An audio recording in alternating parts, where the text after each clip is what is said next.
He thought it was just another night on the job-mopping floors, staying invisible. Until a world-famous diva, dripping with attitude, called him out in front of everyone. They expected him to shrink away, but when he opened his mouth, the voice that poured out was so powerful, so haunting, it made the diva herself burst into tears. Suddenly, the man who had spent years hiding his past was pushed into the spotlight. But with the whole town watching, old grudges resurfaced, and a threat arrived that could silence him forever. What secret is he protecting? And when the lights go up, will his voice set him free or destroy everything he's been trying to protect? Before we get into the story, comment below where in the world you are watching from today. The fluorescent lights hummed overhead as Daniel Ross guided his mop across the polished marble floor of the Pioneer Opera House. Back and forth, the rhythmic motion had become second nature after 3 years of night shifts. His soft humming echoed through the empty halls, keeping him company in the late hours. The grand old building stood as a reminder of better times, when the small Midwestern town of Milton had been a cultural hub. Now its glory had faded somewhat, though its marble columns and ornate moldings still held their dignity. Kind of like him, Daniel thought with a wry smile. He paused to check his watch. 10:07 p.m. Lily would be sound asleep by now in their small apartment above Sweet Dreams Bakery, homework finished and tucked into bed by Mrs. Chen from next door. The thought of his daughter brought both warmth and a familiar ache to his chest. "Looking good there, Dan," called Jerry, the night security guard, as he made his rounds. The older man's flashlight beam swept across the gleaming floor. "You always get it shinier than anyone else." Daniel nodded in acknowledgement. "Thanks, Jerry. How's Sandra doing?" "Doctor says the hip replacement's healing right on schedule. She'll be back to her garden come spring." Jerry's keys jangled as he walked past. "You heading home soon?" "Just finishing up here," Daniel replied, wringing out his mop one final time. The other cleaning crew members were already gathering their supplies, eager to call it a night. As he worked, Daniel's mind drifted to memories he usually kept locked away. Sarah's face appeared clearly in his thoughts, her bright eyes and gentle smile, as she'd listened to him practice his scales years ago. "You have a gift?" she'd always said. "God gave you that voice for a reason." But that had been before the accident that took her away, before he'd had to choose between his principles and his position at First Methodist, before single fatherhood and monthly bills had pushed music to the furthest corners of his life. These days, his singing was confined to quiet lullabies for Lily, an absent-minded humming while he worked. The familiar melody of Amazing Grace slipped from his lips as he gathered his cleaning supplies. The sound floated up to the carved ceiling, filling the empty space with a gentle resonance that surprised even him. Daniel quickly glanced around, but the hall was empty except for the distant figure of Jerry making his rounds. Lily had asked him just last week why he never sang in public anymore. "You sound like an angel, Daddy," she'd insisted over their modest dinner of mac and cheese. "People should hear you." He'd simply smiled and changed the subject. How could he explain to a 9-year-old that sometimes life required you to set aside your dreams? That there were consequences to standing up for what you believed in, even when you knew you were right? The wheel of his supply cart squeaked as he pushed it toward the storage closet. The sound echoed off the walls, mixing with the memories of thunderous applause that these halls had once held. He remembered sitting in the very back row as a teenager, watching touring companies perform, and dreaming of the day he'd stand on that stage himself. Daniel shook his head, dispelling the useless thoughts. He had a good life now, maybe not the one he'd imagined, but one filled with purpose. Lily was healthy and happy, excelling in school, despite their modest circumstances. The night job paid enough to keep them comfortable, and the flexible hours meant he could be there for her during the day. What more could a father ask for? He stored his supplies with practiced efficiency, each item in its designated spot. The cleaning closet might not be glamorous, but he took pride in doing his job well. It was something Sarah had always admired about him, his attention to detail, his commitment to excellence even in small things. The night air held a hint of winter's approach as Daniel stepped into the main corridor for a final inspection. The marble floors gleamed like still water under the subdued evening lighting, reflecting the ornate chandeliers above. He allowed himself a moment of satisfaction at the pristine surface. No one might notice, but he knew the difference between a job done right and one done just well enough. His footsteps echoed in the empty space as he made his way toward the exit. The walls were lined with photographs of past performances, stern-faced conductors, and dramatically posed sopranos in elaborate costumes. Daniel rarely allowed himself to look at them anymore, but tonight something made him pause. A newer addition caught his eye, a promotional poster for tomorrow night's charity concert featuring Isabella De Luca, the world-renowned soprano. Her imperious gaze seemed to follow him as he walked past, reminding him of all the newspaper articles about her legendary temper and demanding personality. He was just about to turn toward the employee exit when it happened. From the direction of the rehearsal hall, a pure, high note floated through the air. Daniel stopped in his tracks, drawn by the sound like a moth to flame. The voice continued to vocalize, running through complex scales with effortless precision.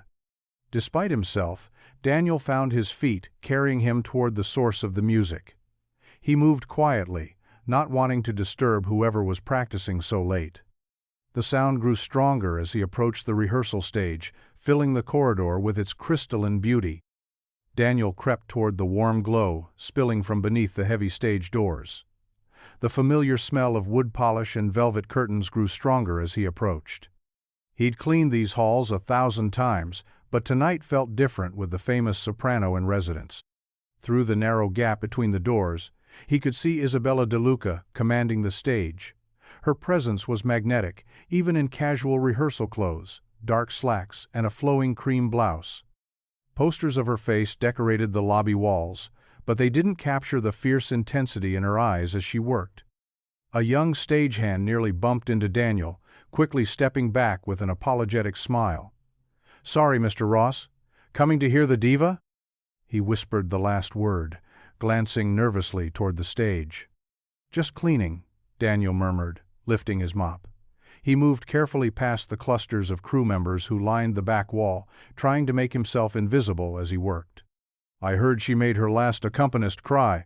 A lighting tech whispered to her colleague. "That's nothing," another crew member added under his breath. "In Chicago, she supposedly threw a vase at her director." Daniel kept his head down, methodically working his way along the back wall. The maestro's piano accompanied Isabella's voice as she repeated the same passage over and over, each time with a different emphasis. Even to Daniel's untrained ear, her control was remarkable. The notes soared through the theater, pure and powerful. "Again!" Isabella's sharp command cut through the whispers.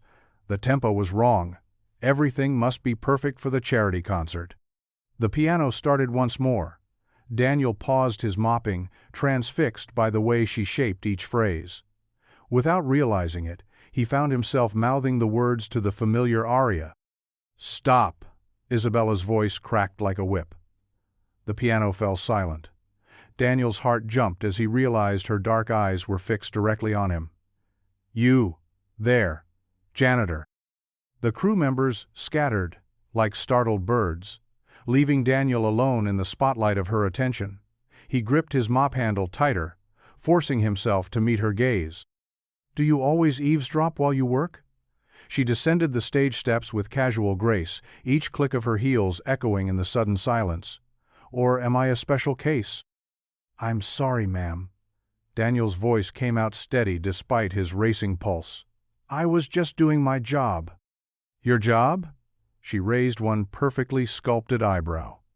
"I wasn't aware that watching me perform was in your job description." Heat crept up Daniel's neck.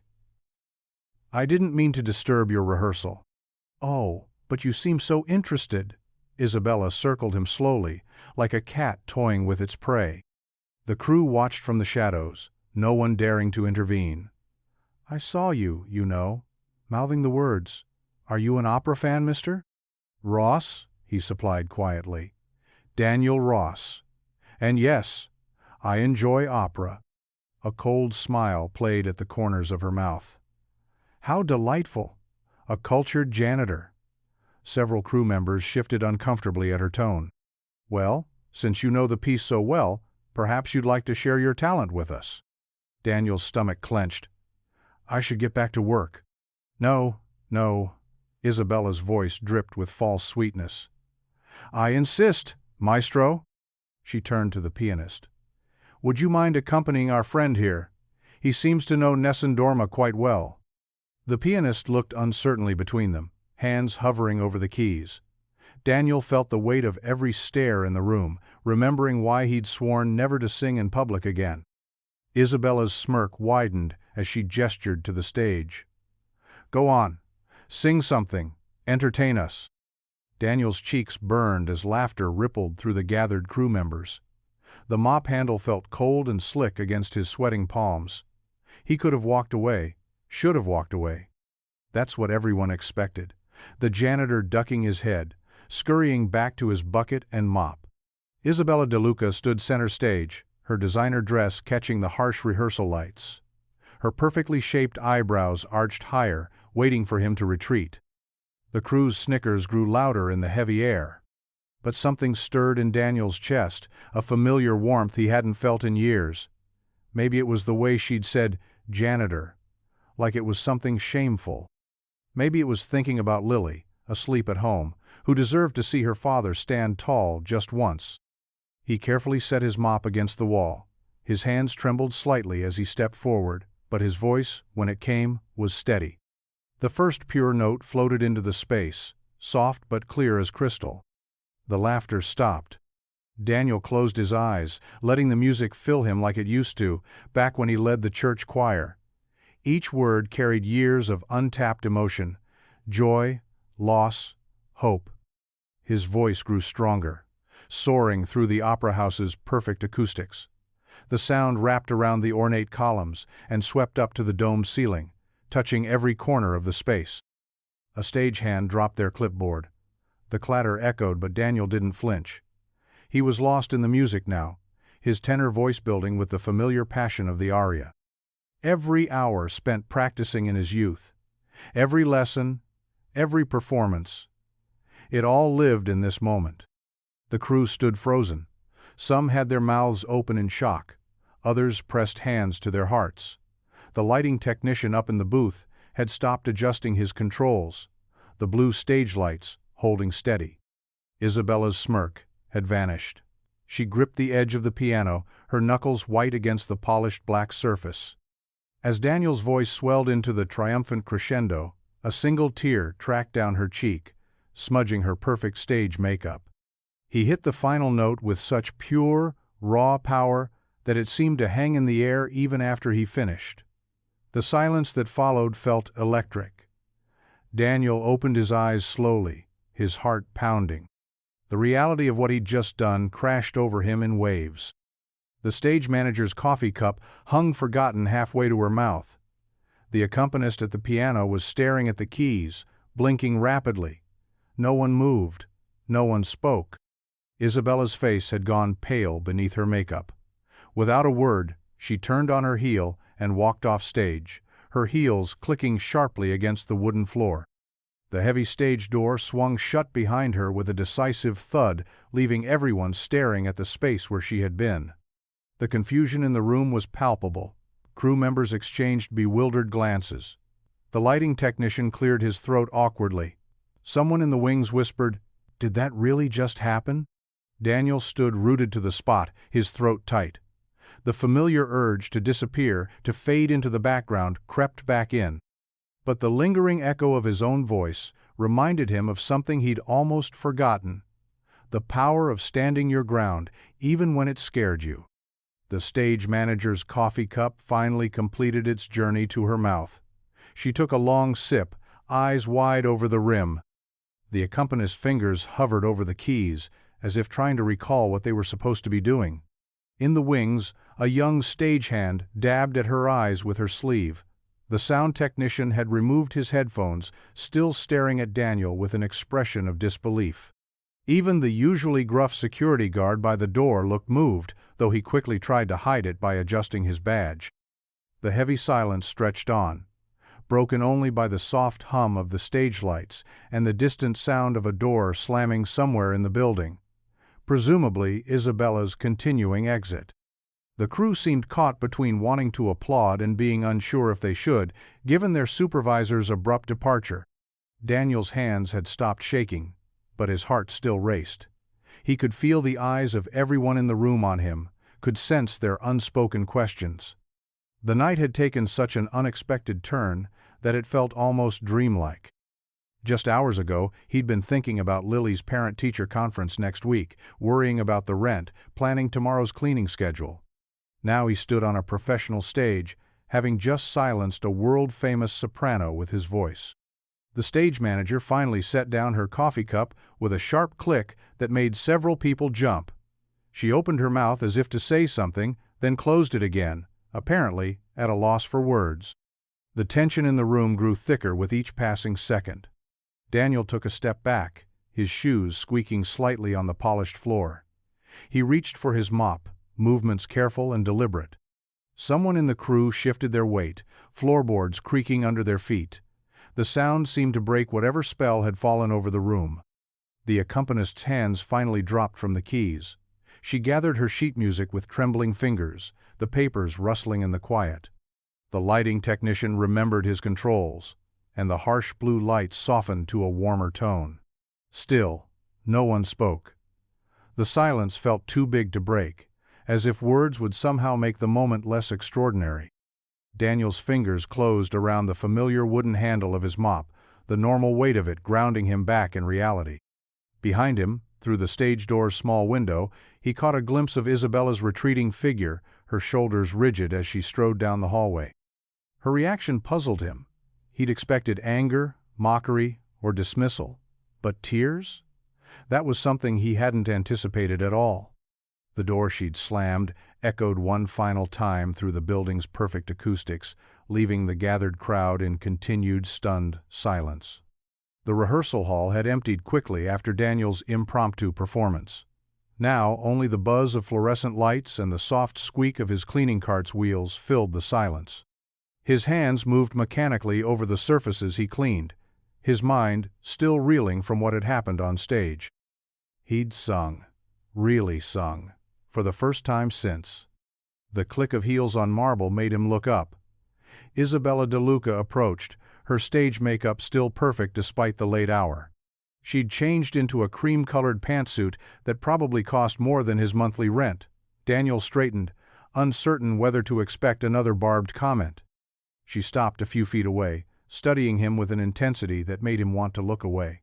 But he held her gaze, reminding himself that janitor or not, he deserved basic respect. "Where did you study?" she asked finally, her tone carefully neutral. "I didn't," Daniel replied, focusing on wiping down a brass handrail. "Just church choir and community theater, back in the day."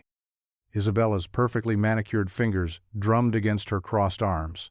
"Natural talent, then." "Even rarer." She paused, then added, "And more interesting." Daniel said nothing, unsure where this was heading. The silence stretched between them until Isabella broke it with an impatient sigh. "Look, I'll be direct. The charity concert next month, the finale needs something special, something unexpected." She gestured vaguely with one hand. "The audience loves a surprise, especially one with heart. You could be exactly what we need." Daniel's cleaning cloth stilled. "I'm sorry, what?" "I'm offering you a spot in the finale. A duet, actually." She said it casually, as if suggesting they grab coffee. "Nothing too complicated. The prayer. You know it?" He nodded slowly. Of course he knew it. He used to sing it to his wife, back when. "I don't think that's a good idea," he said quietly. Isabella's eyebrows rose. "Why not? You clearly have the voice for it." Daniel glanced down at his gray uniform, at the cleaning cart beside him. "I have responsibilities here. Night shift keeps the bills paid." "We'll work around your schedule," Isabella countered smoothly. "Rehearse during off hours." "My daughter." "Bring her along." Isabella waved away his protest. "The stage manager's kids are always running around anyway." Daniel hesitated, thinking of Lily. She'd been asking lately why he never sang anymore, except for quiet lullabies at bedtime. What would she think, seeing him perform on a real stage? "Listen," Isabella said, her voice softening slightly. "This concert benefits local music education programs. Having someone from the community involved, someone with real talent, it could make a difference. Show kids that music belongs to everyone, not just people who can afford fancy schools." The words hit home, stirring memories of his own past. The church choir incident flashed through his mind, standing up against prejudice, losing his position, the whispers that followed. He'd walked away from music then, thinking he was protecting his family. But maybe, "I'll need to think about it," he said finally. "Talk to my daughter." Isabella nodded, reaching into her designer purse. She pulled out a business card and held it out. "Call my assistant tomorrow with your decision. We start rehearsals next week." Daniel took the card, its thick, cream paper feeling foreign between his work-roughened fingers. Isabella turned to leave, then paused.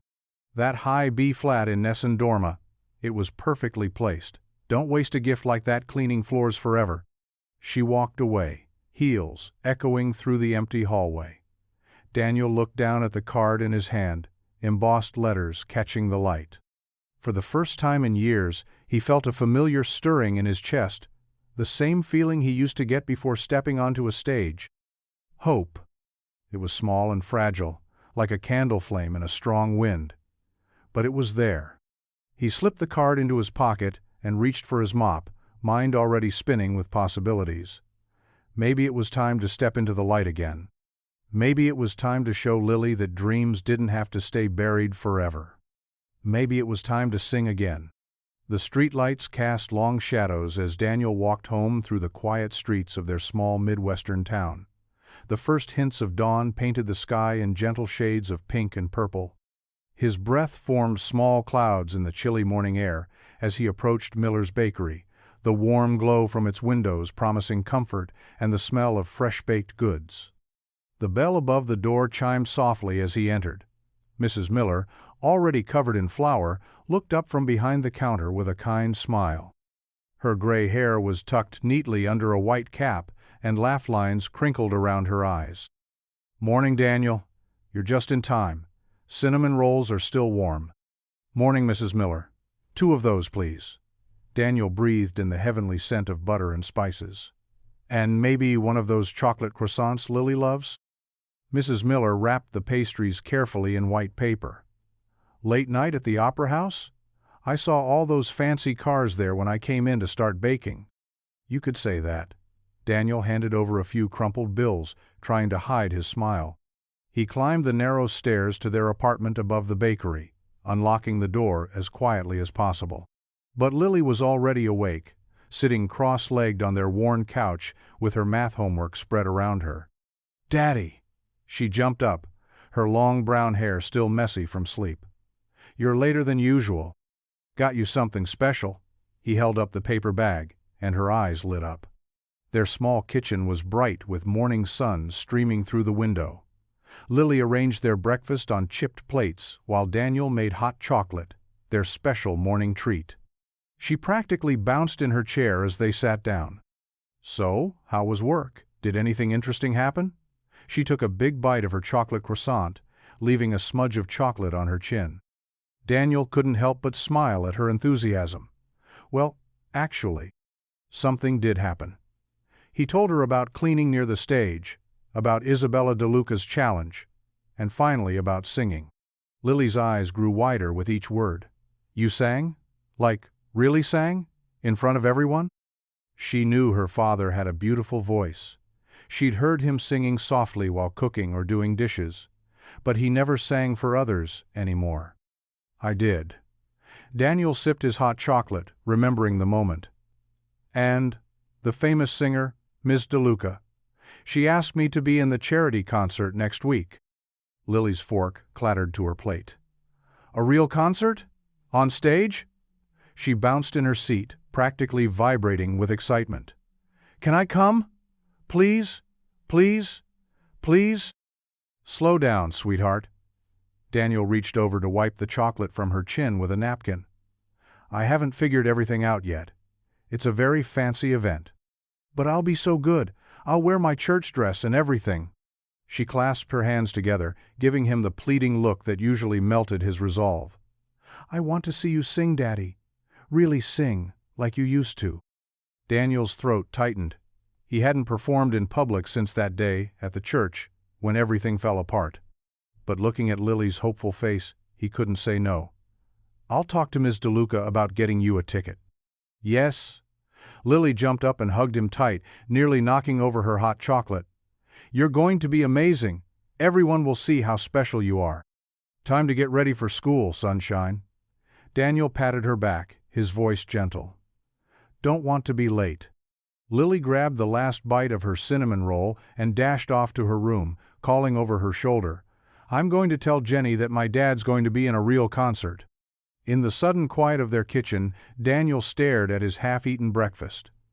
The excitement of the night was wearing off, replaced by a familiar knot of anxiety in his stomach. What was he thinking, agreeing to perform? People in town still whispered about him sometimes, about what happened at the church. And now he was going to put himself, and by extension, Lily, right back in the spotlight. The sound of Lily humming in her room drifted through their small apartment. It was the tune he'd sung last night, though she'd never heard it before. Something warm bloomed in his chest, pushing back against the doubt. He gathered their plates, listening to Lily's footsteps as she got ready for school, and wondered silently if he was making a terrible mistake. Daniel stepped into the Opera House's side entrance the next afternoon, clutching the sheet music Isabella's assistant had delivered to his apartment. His work uniform was replaced with his best clothes, a plain blue button-down shirt and dark slacks that felt both too formal and not formal enough for the occasion. The backstage area bustled with activity. Camera crews set up equipment while stagehands adjusted lighting. Daniel's shoes clicked against the polished floor, the same floor he'd mopped just hours ago, as he made his way toward the stage. Isabella stood center stage in an elegant black dress, her dark hair swept up elegantly. She was speaking rapidly into her phone in Italian, her free hand gesturing expressively.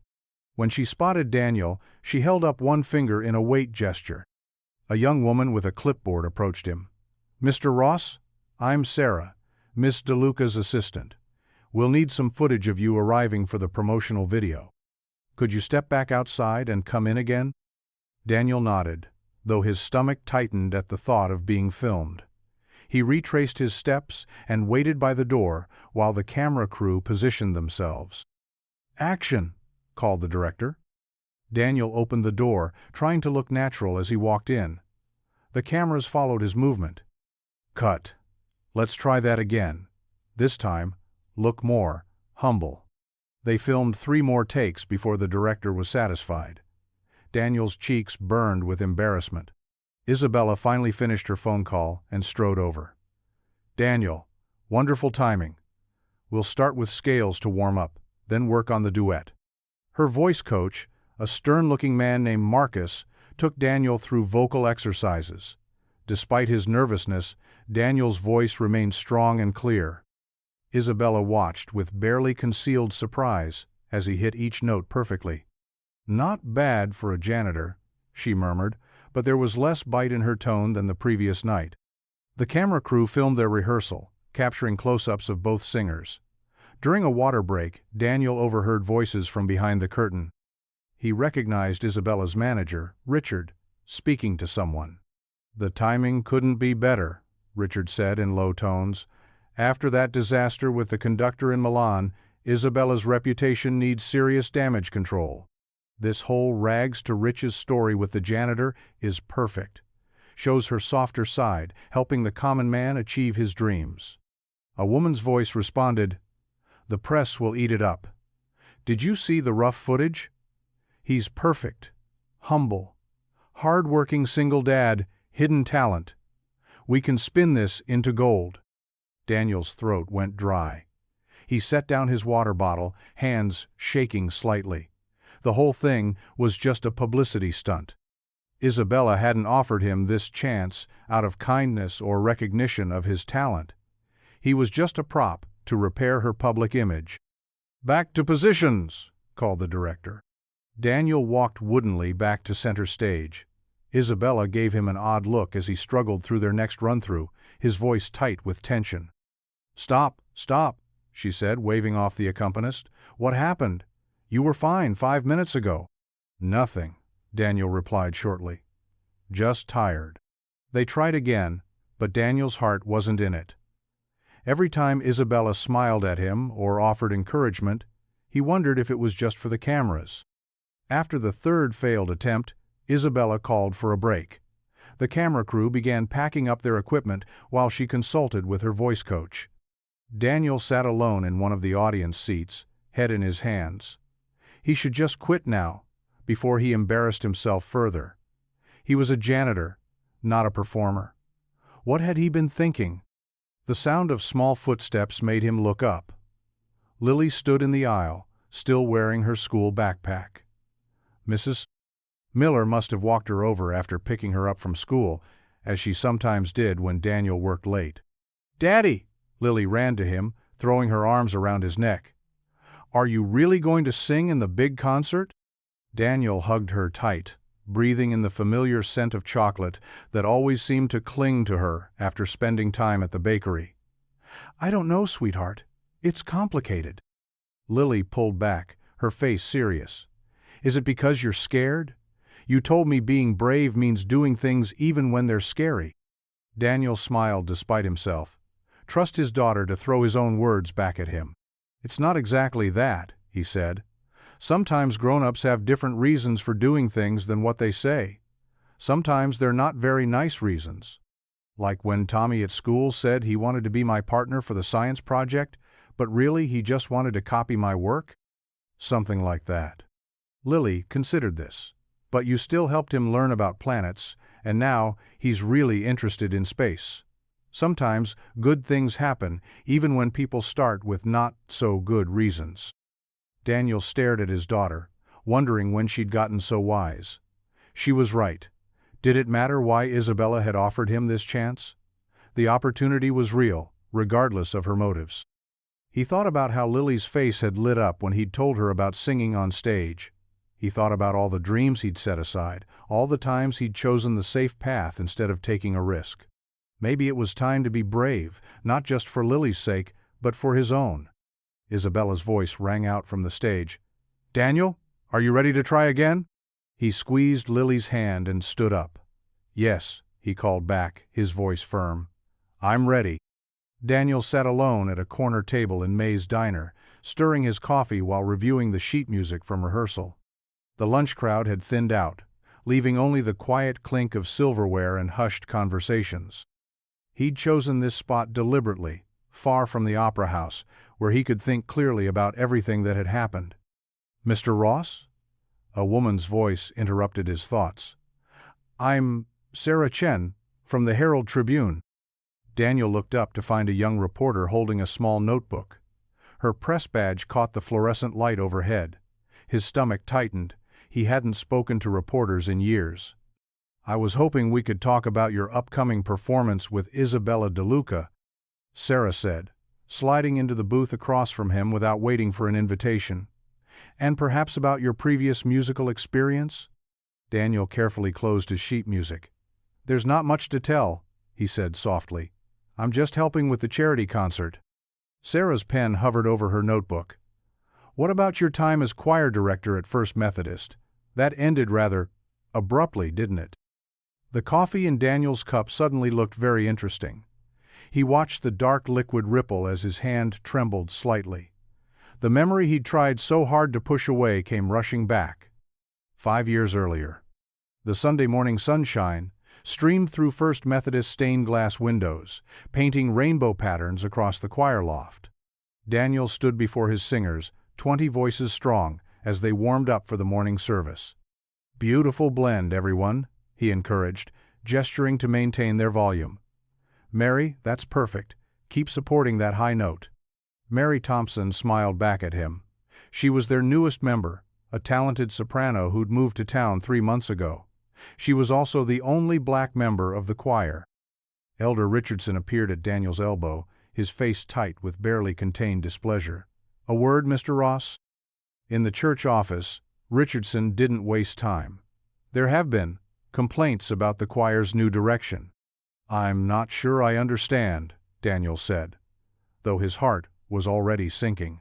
Several prominent members feel that certain elements don't reflect our congregation's traditional values.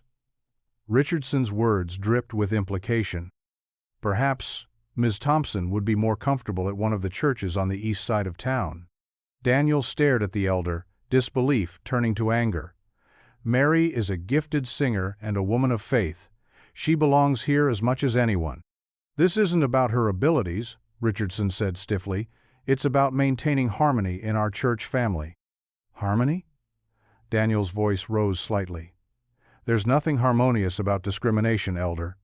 It's wrong, and I won't be part of it." "Then you leave us no choice." Richardson's tone turned cold. "We'll need your resignation, effective immediately." Daniel straightened his shoulders. "You'll have to fire me. I won't resign and pretend this is okay." The next hour passed in a blur. Daniel returned to the choir loft, where Mary had already heard whispers of what was happening. Tears streamed down her face as other choir members awkwardly avoided her gaze. "I'm so sorry, Daniel," she whispered. "You shouldn't lose your position because of me." "No," Daniel said firmly, loud enough for everyone to hear. "I'm losing it because some people have forgotten what Christianity actually means." He looked at each choir member in turn. "We're supposed to love our neighbors, all of them." Half the choir walked out with him that day. The other half stayed, eyes downcast, as Elder Richardson announced Daniel's departure to the congregation. In May's diner, Daniel blinked away the memory and found Sarah Chen still waiting patiently for his response. "Yes," he said quietly. "It ended abruptly." "Would you care to comment on the circumstances?" she pressed. "Several sources say you caused quite a division in the church." Daniel set his coffee cup down carefully. "I stood up for what was right. That's all that matters." "And now, you're returning to music after 5 years of silence," Sarah noted. "Why now?" "Sometimes life gives you unexpected chances," Daniel said, gathering his sheet music. "If you'll excuse me, I need to get home to my daughter." The walk home took longer than usual, as Daniel's mind churned with old memories. The late afternoon sun cast long shadows across the sidewalk as he climbed the stairs to his apartment above Miller's Bakery. The scent of fresh bread usually lifted his spirits, but today it couldn't dispel the heaviness in his chest. He noticed it immediately, a yellowed newspaper clipping pushed under his door. Picking it up, he recognized the 5-year-old headline, "Local Church Choir Director Dismissed After Controversy." Below was a photo of him leaving First Methodist that last Sunday. Mary Thompson and several other choir members walking beside him in solidarity. Daniel's hand shook as he unlocked his door, the old newspaper clipping feeling like both a warning and a reminder of everything he'd tried to leave behind. The morning sun cast long shadows across Main Street as Daniel pushed his shopping cart through Miller's grocery. The familiar squeak of the wheels couldn't drown out the whispers that followed him down each aisle. 2 older women quickly turned away when he rounded the corner into the produce section.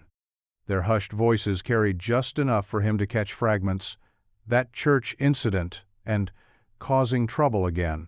Daniel kept his eyes on his shopping list, methodically selecting apples and checking each one for bruises. Lily loved them sliced in her lunchbox. The simple task helped steady his hands, which hadn't stopped shaking since finding that old newspaper clipping under his door. Mrs. Peterson, who used to sit 3 pews ahead of him every Sunday, clutched her purse tighter when she passed him. Her lips pressed into a thin line, the same expression she'd worn that day 5 years ago when he'd stood up during service. At the deli counter, Tom Miller, the butcher who'd known Daniel since high school, wrapped his turkey order in brown paper. "Heard you're singing at the big concert," he said, his voice careful and measured. "That's right," Daniel replied, trying to keep his tone light. "Bold move," Tom handed over the package. "Folks around here, well, some people never forget." The words hit Daniel like a physical blow, but he managed a small nod. "I remember too, Tom." Moving through the store, he caught more fragments of conversations that died as he approached. A group of younger mothers by the cereal aisle whispered behind their hands. One of them had been in the choir with him. Near the frozen foods, he overheard Mr. Jenkins, a church elder, telling another customer, "Always had to be the hero, that one. Should have just kept his head down and minded his business." Daniel's fingers tightened around the shopping cart handle. The memory of that Sunday morning flooded back. Sister Regina's tears in the choir room, the cruel words thrown at her, the silence from the others. He'd done what was right, what his conscience demanded, what he'd want someone to do for Lily. At the checkout, Mary Beth Wilson rang up his groceries. She'd been there that day too, one of the few who'd supported him. "Don't let them get to you, Daniel," she said softly, making sure no one else could hear. "Some of us remember what really happened. What you did was brave." He gave her a grateful smile, but the weight in his chest didn't lift. Outside, more whispers followed him down the sidewalk. Two men outside the barber shop stopped talking as he passed. One shook his head, muttering, "Troublemaker." But not everyone turned away. Old Mr. Thompson, the retired music teacher, tipped his hat as Daniel walked by. Mrs. Garcia from the flower shop offered a warm smile and a wave. Small gestures, but each one felt like a lifeline. The gray clouds gathering overhead matched Daniel's mood as he carried his groceries home. Each step felt heavier than the last, but his back remained straight. The whispers might hurt, but they couldn't make him regret standing up for what was right. A gust of wind rustled the trees along Cedar Street, carrying the distant sound of the church bells, the same bells that used to call him to choir practice. The memories tried to surface again, the shocked faces in the congregation, Sister Regina's grateful tears, the pastor's cold dismissal. But Daniel pushed them back. He had new music to learn now, new notes to master. The concert might be Isabella's publicity stunt, but he'd make it something more. He'd show Lily that her father could face the past with dignity. That sometimes standing up meant standing alone. The gray sky opened up just as Daniel reached his building. He paused at the entrance, grocery bags heavy in his arms, and looked back at the town that had both embraced and rejected him. The whispers might continue, but they couldn't stop his voice, not anymore. As he climbed the stairs to his apartment, his decision solidified with each step. He would sing, not for Isabella's reputation, not for the town's approval, but for the truth of that morning 5 years ago. For Sister Regina, for Lily, and for himself.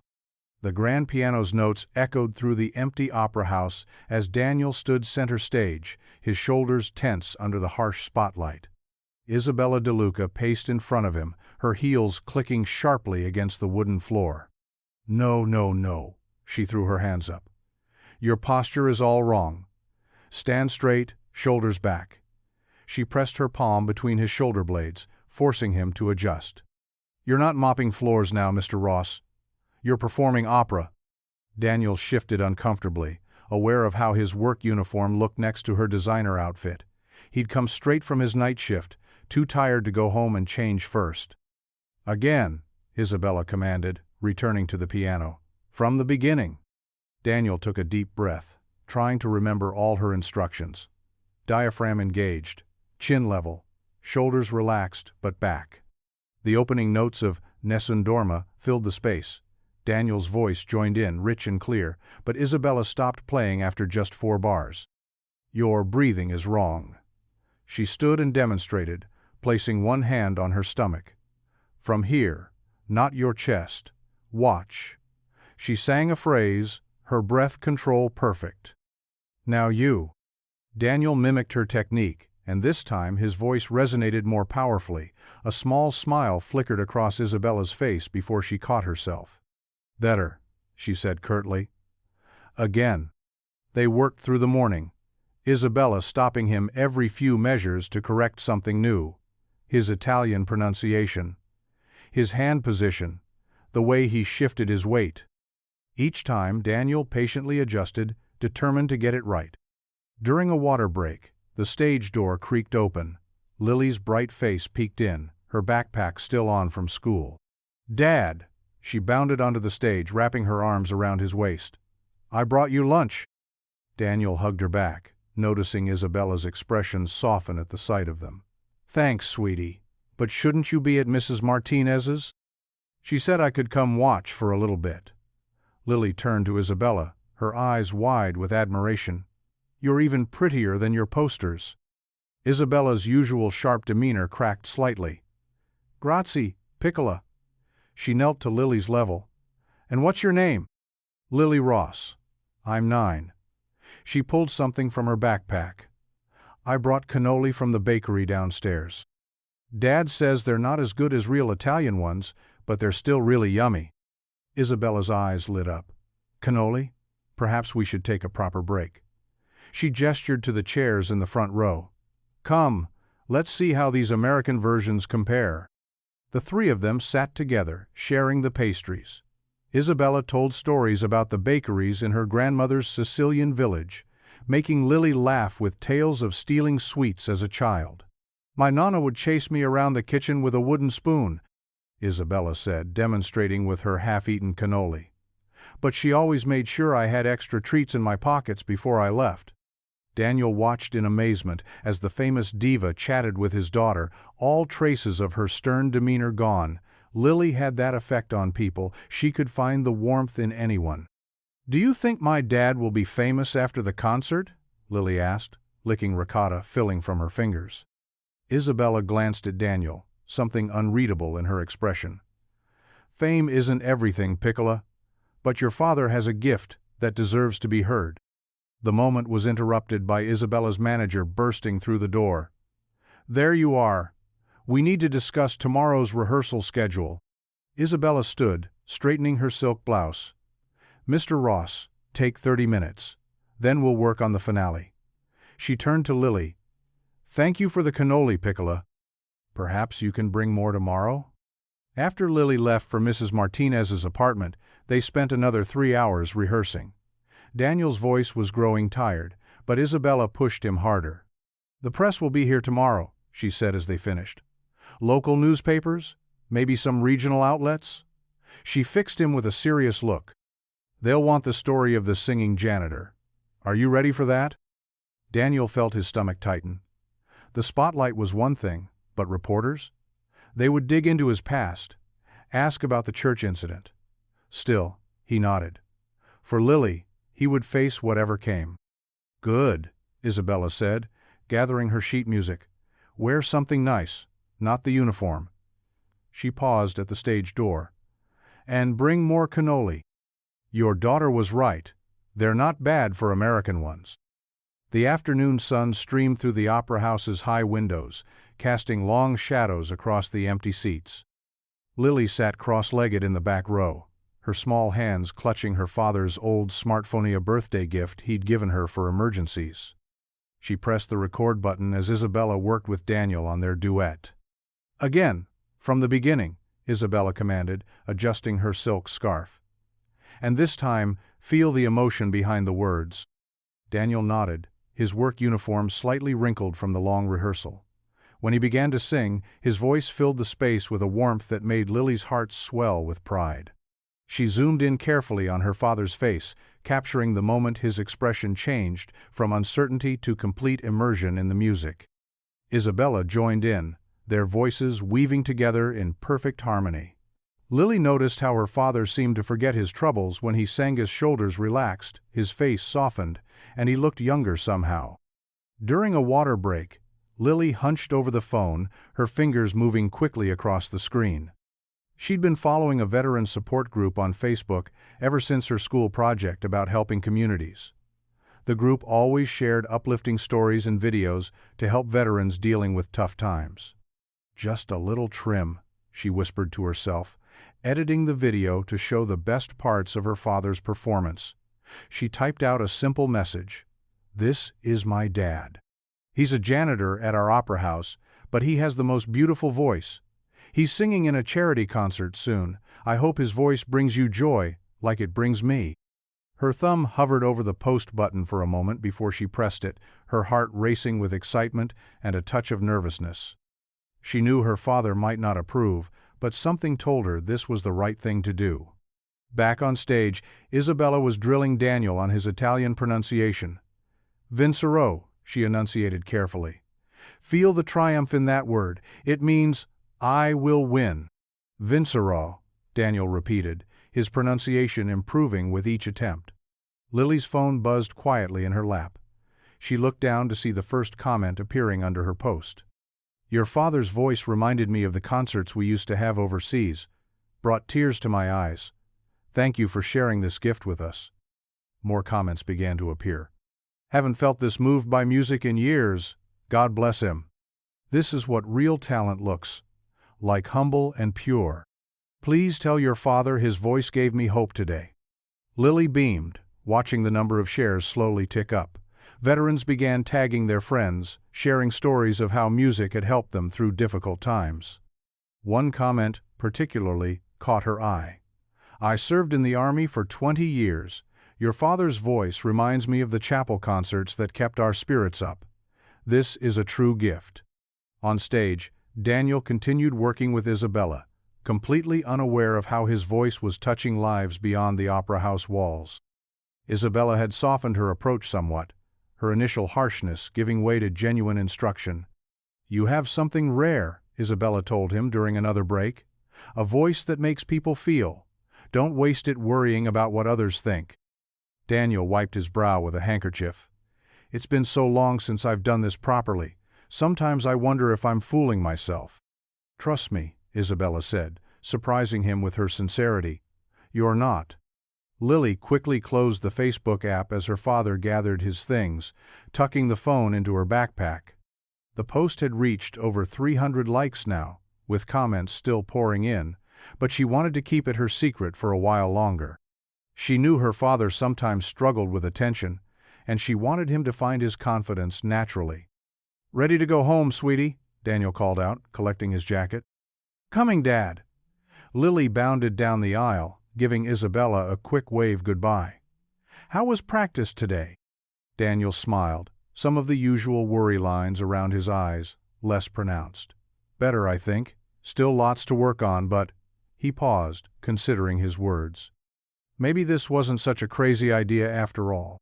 They walked through the quiet hallways of the opera house, their footsteps echoing off the walls.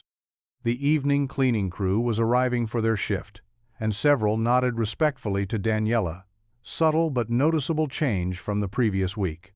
You know what? Daniel said as they stepped out into the cool evening air. How about we get pizza tonight? I think we've earned a little celebration. Really? Lily's eyes lit up. Can we get extra cheese? Extra cheese it is. Daniel wrapped an arm around her shoulders as they walked toward their favorite pizza place. Lily felt her phone buzz again in her backpack, probably with more comments, but she didn't need to check it now. The smile on her father's face, the most relaxed she'd seen in ages, was all she needed to know she'd done the right thing. As they walked home under the emerging stars, Daniel hummed quietly, fragments of the aria he'd been practicing floating on the evening breeze. His steps were lighter, his posture more confident, even in his janitor's uniform. For the first time since accepting Isabella's offer, he seemed to be embracing the possibility of something more than just getting through each day. Dad, Lily asked as they waited for their pizza, are you happy you said yes to the concert? Daniel thought for a moment, then nodded slowly. You know what? I think I am. It's scary, and there's still so much that could go wrong, but... He smiled at his daughter. Sometimes the scariest things turn out to be the most worth doing. Lily grinned, thinking of all the veterans who had been touched by his voice without him even knowing. She couldn't wait for the day when she could show him how many people his gift had already reached. But for now, she was content to watch him grow more confident on his own terms. They walked home with their pizza, Daniel carrying the warm box in one hand while holding Lily's hand with the other. The streetlights cast a gentle glow on their path, and somewhere in the distance, a church bell chimed the hour. Daniel felt a quiet optimism settling in his chestnut, the bright, blinding kind that burns out quickly, but a steady, warming flame that felt like it might just last. The bell above May's diner chimed as Daniel pushed open the glass door. The familiar scent of coffee and apple pie wrapped around him like a warm blanket. After a long morning rehearsal, he craved the diner's famous meatloaf special comfort food his wife used to make before she passed. "Hey there, Daniel," May called from behind the counter, her gray hair tucked under a white cap. "The usual spot?" Daniel nodded, heading toward his favorite booth by the window. The vinyl seat squeaked as he slid in, and May appeared with a steaming cup of coffee before he could even ask. "You're all anyone's talking about these days," she said quietly, setting down a ceramic mug with a chip in its handle. "That concert's stirring up quite a buzz." The diner was busy with the lunch crowd, factory workers, shop owners, and retirees who'd been fixtures in town longer than Daniel had been alive. Their conversations created a steady hum, but certain words caught his attention. "Did you see that video online?" A younger woman at the counter asked her friend. "The janitor's got pipes like an angel. My Martha was in that church choir." An older man, 2 booths over, grumbled loud enough to be heard. "Caused nothing but trouble, he did. Should have kept his mouth shut and stayed in his place." Daniel stirred cream into his coffee, trying to focus on the menu he'd memorized years ago. The conversations around him grew harder to ignore. "He stood up for what's right," someone argued from the corner booth. "More than most folks would have done." "Town doesn't need that kind of attention," another voice countered. "Let sleeping dogs lie, I say." May returned with a glass of water, shooting stern looks at the loudest tables. "Don't you mind them," she whispered. "Half of them are just scared of change." Daniel managed a small smile. "The meatloaf special, please, May." As May walked away, the diner's door opened again. A tall man with silver hair and military straight posture entered, scanning the room until his eyes landed on Daniel. Recognition flickered across his weathered face. The man approached Daniel's booth, his cane tapping against the checkered floor. "Mind if I join you?" Daniel gestured to the empty seat across from him. "Please." "Name's Frank Miller," the man said, easing himself down. "Served 2 tours in Vietnam. These old joints don't work like they used to." He settled his cane against the booth. "Daniel Ross," Daniel replied, though he suspected Frank already knew that. "I was there that Sunday," Frank said, his voice quiet but firm. "Back row of the church, visiting my sister. Saw what happened with that young choir member Thomas, wasn't it?" Daniel's hands tightened around his coffee mug. "Yes, Thomas Washington. Never said anything at the time," Frank continued. "Regretted that for years. Watched a good man lose his position for doing the right thing." He reached across the table, extending his hand. "Been wanting to shake your hand ever since." Daniel hesitated for a moment before accepting the firm handshake. Frank's grip was strong, his eyes clear and direct. "My grandson showed me that video of you singing," Frank said. "Posted by some veterans group online. Brought tears to my eyes, son. That kind of voice, it's a gift." "And what you did back then? That took a different kind of gift. Courage." May arrived with Daniel's meatloaf and a coffee for Frank. The conversations around them had shifted to other topics, but Daniel could still feel occasional glances in his direction. "I didn't mean to cause trouble," Daniel said softly, cutting into his meatloaf. "Then or now?" Frank stirred sugar into his coffee. "Sometimes, trouble finds you when you're doing what's right. Question is, what do you do when it comes knocking?" They ate in comfortable silence for a while, the afternoon sun casting long shadows through the diner's windows. Daniel noticed a few people nodding respectfully as they passed his booth, while others deliberately looked away. "You know," Frank said as he finished his coffee, "I lead a veterans group at the community center. We'd love to have you come sing for us sometime. After the big concert, of course." Daniel felt a warmth in his chest that had nothing to do with the coffee. "I'd like that." As Frank stood to leave, he placed a firm hand on Daniel's shoulder. "Keep your head high, son. This town's got more good people than bad. Sometimes they just need a reminder of which side they want to be on." The rest of Daniel's meal passed quietly. He watched people come and go, caught fragments of conversations about the upcoming concert, about the past, about change. May refused to let him pay for his lunch, waving away his protest with a motherly smile. That night, Lying in bed in the small apartment above the bakery, Daniel could still hear the echo of conversations from the diner. The warmth of Frank's handshake lingered, along with the sting of those who thought he should know his place. Sleep came slowly, bringing with it a mix of hope and unease. Like clouds gathering before, you can tell if they'll bring rain or sun. Through the thin walls he heard Lily turning in her sleep in the next room, and he held onto that sound like an anchor. Whatever storm was coming, he would weather it for her. The afternoon sun slanted through the opera house's tall windows, casting long shadows across the stage. Daniel stood at the piano, his shoulders tense as Isabella paced in front of him, her heels clicking sharply against the wooden floor. "No, no, no!" Isabella stopped abruptly, throwing her hands up. "The emotion isn't right. You're holding back, Daniel. This piece demands vulnerability." Daniel wiped his forehead with his sleeve. They'd been at it for hours, repeating the same section of the prayer over and over. His throat felt raw, and frustration simmered beneath his usually calm exterior. "I'm trying my best," he said quietly, shuffling the sheet music. Isabella's dark eyes flashed. "Trying isn't enough. You have the voice, but you're scared to really use it. Why?" "Maybe because some of us aren't used to being in the spotlight," Daniel replied, a rare edge creeping into his voice. "Some of us have learned it's safer to stay quiet." Isabella fell silent, studying him. She walked to a nearby chair and sat down, her usual sharp posture softening slightly. "You think I was born comfortable in the spotlight?" She laughed, but there was no humor in it. "Let me tell you something about staying quiet." Daniel turned to face her, surprised by the sudden change in her tone. "When I was 12, my family moved from Sicily to New York," Isabella began, her accent thickening with memory. "My father was a gifted violinist, but the only work he could find was washing dishes. People would hear his accent and immediately decide he wasn't good enough for their orchestras." She stood up and walked to the window, her arms crossed. "At school, the other children called me garlic breath and worse. They'd mock my English, tell me to go back where I came from. So I learned to speak perfectly, to hide my accent. But when I sang," she turned back to Daniel, her eyes fierce. "When I sang, I refused to hide. I made them listen."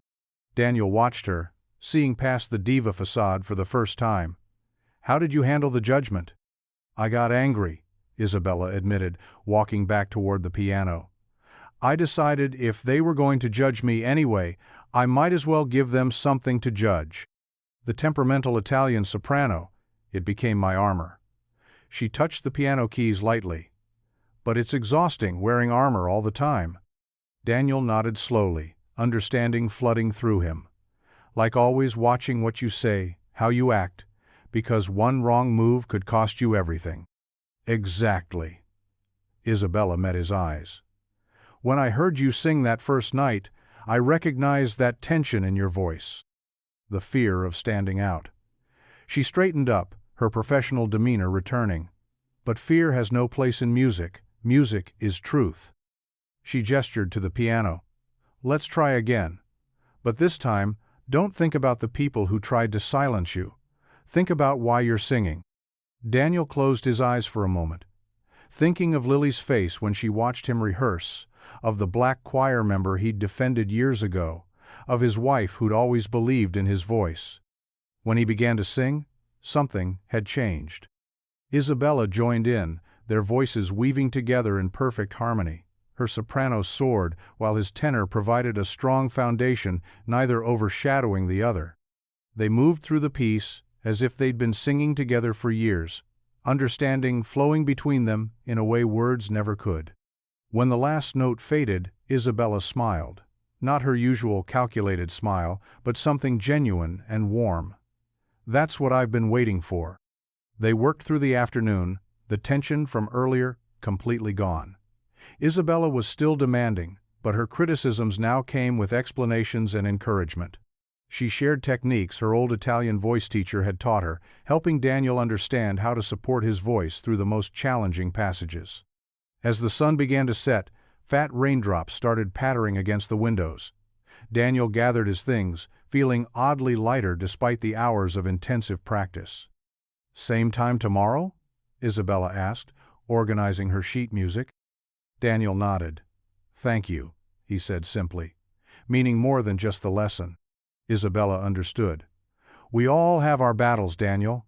The trick is knowing which ones are worth fighting."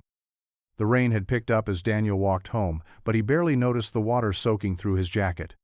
His mind was on the afternoon's rehearsal, on the unexpected connection he'd found with someone he'd initially dismissed as just another entitled celebrity.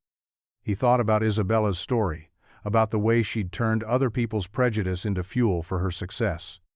Maybe she was right, maybe music was truth, and maybe it was time to let his own truth be heard.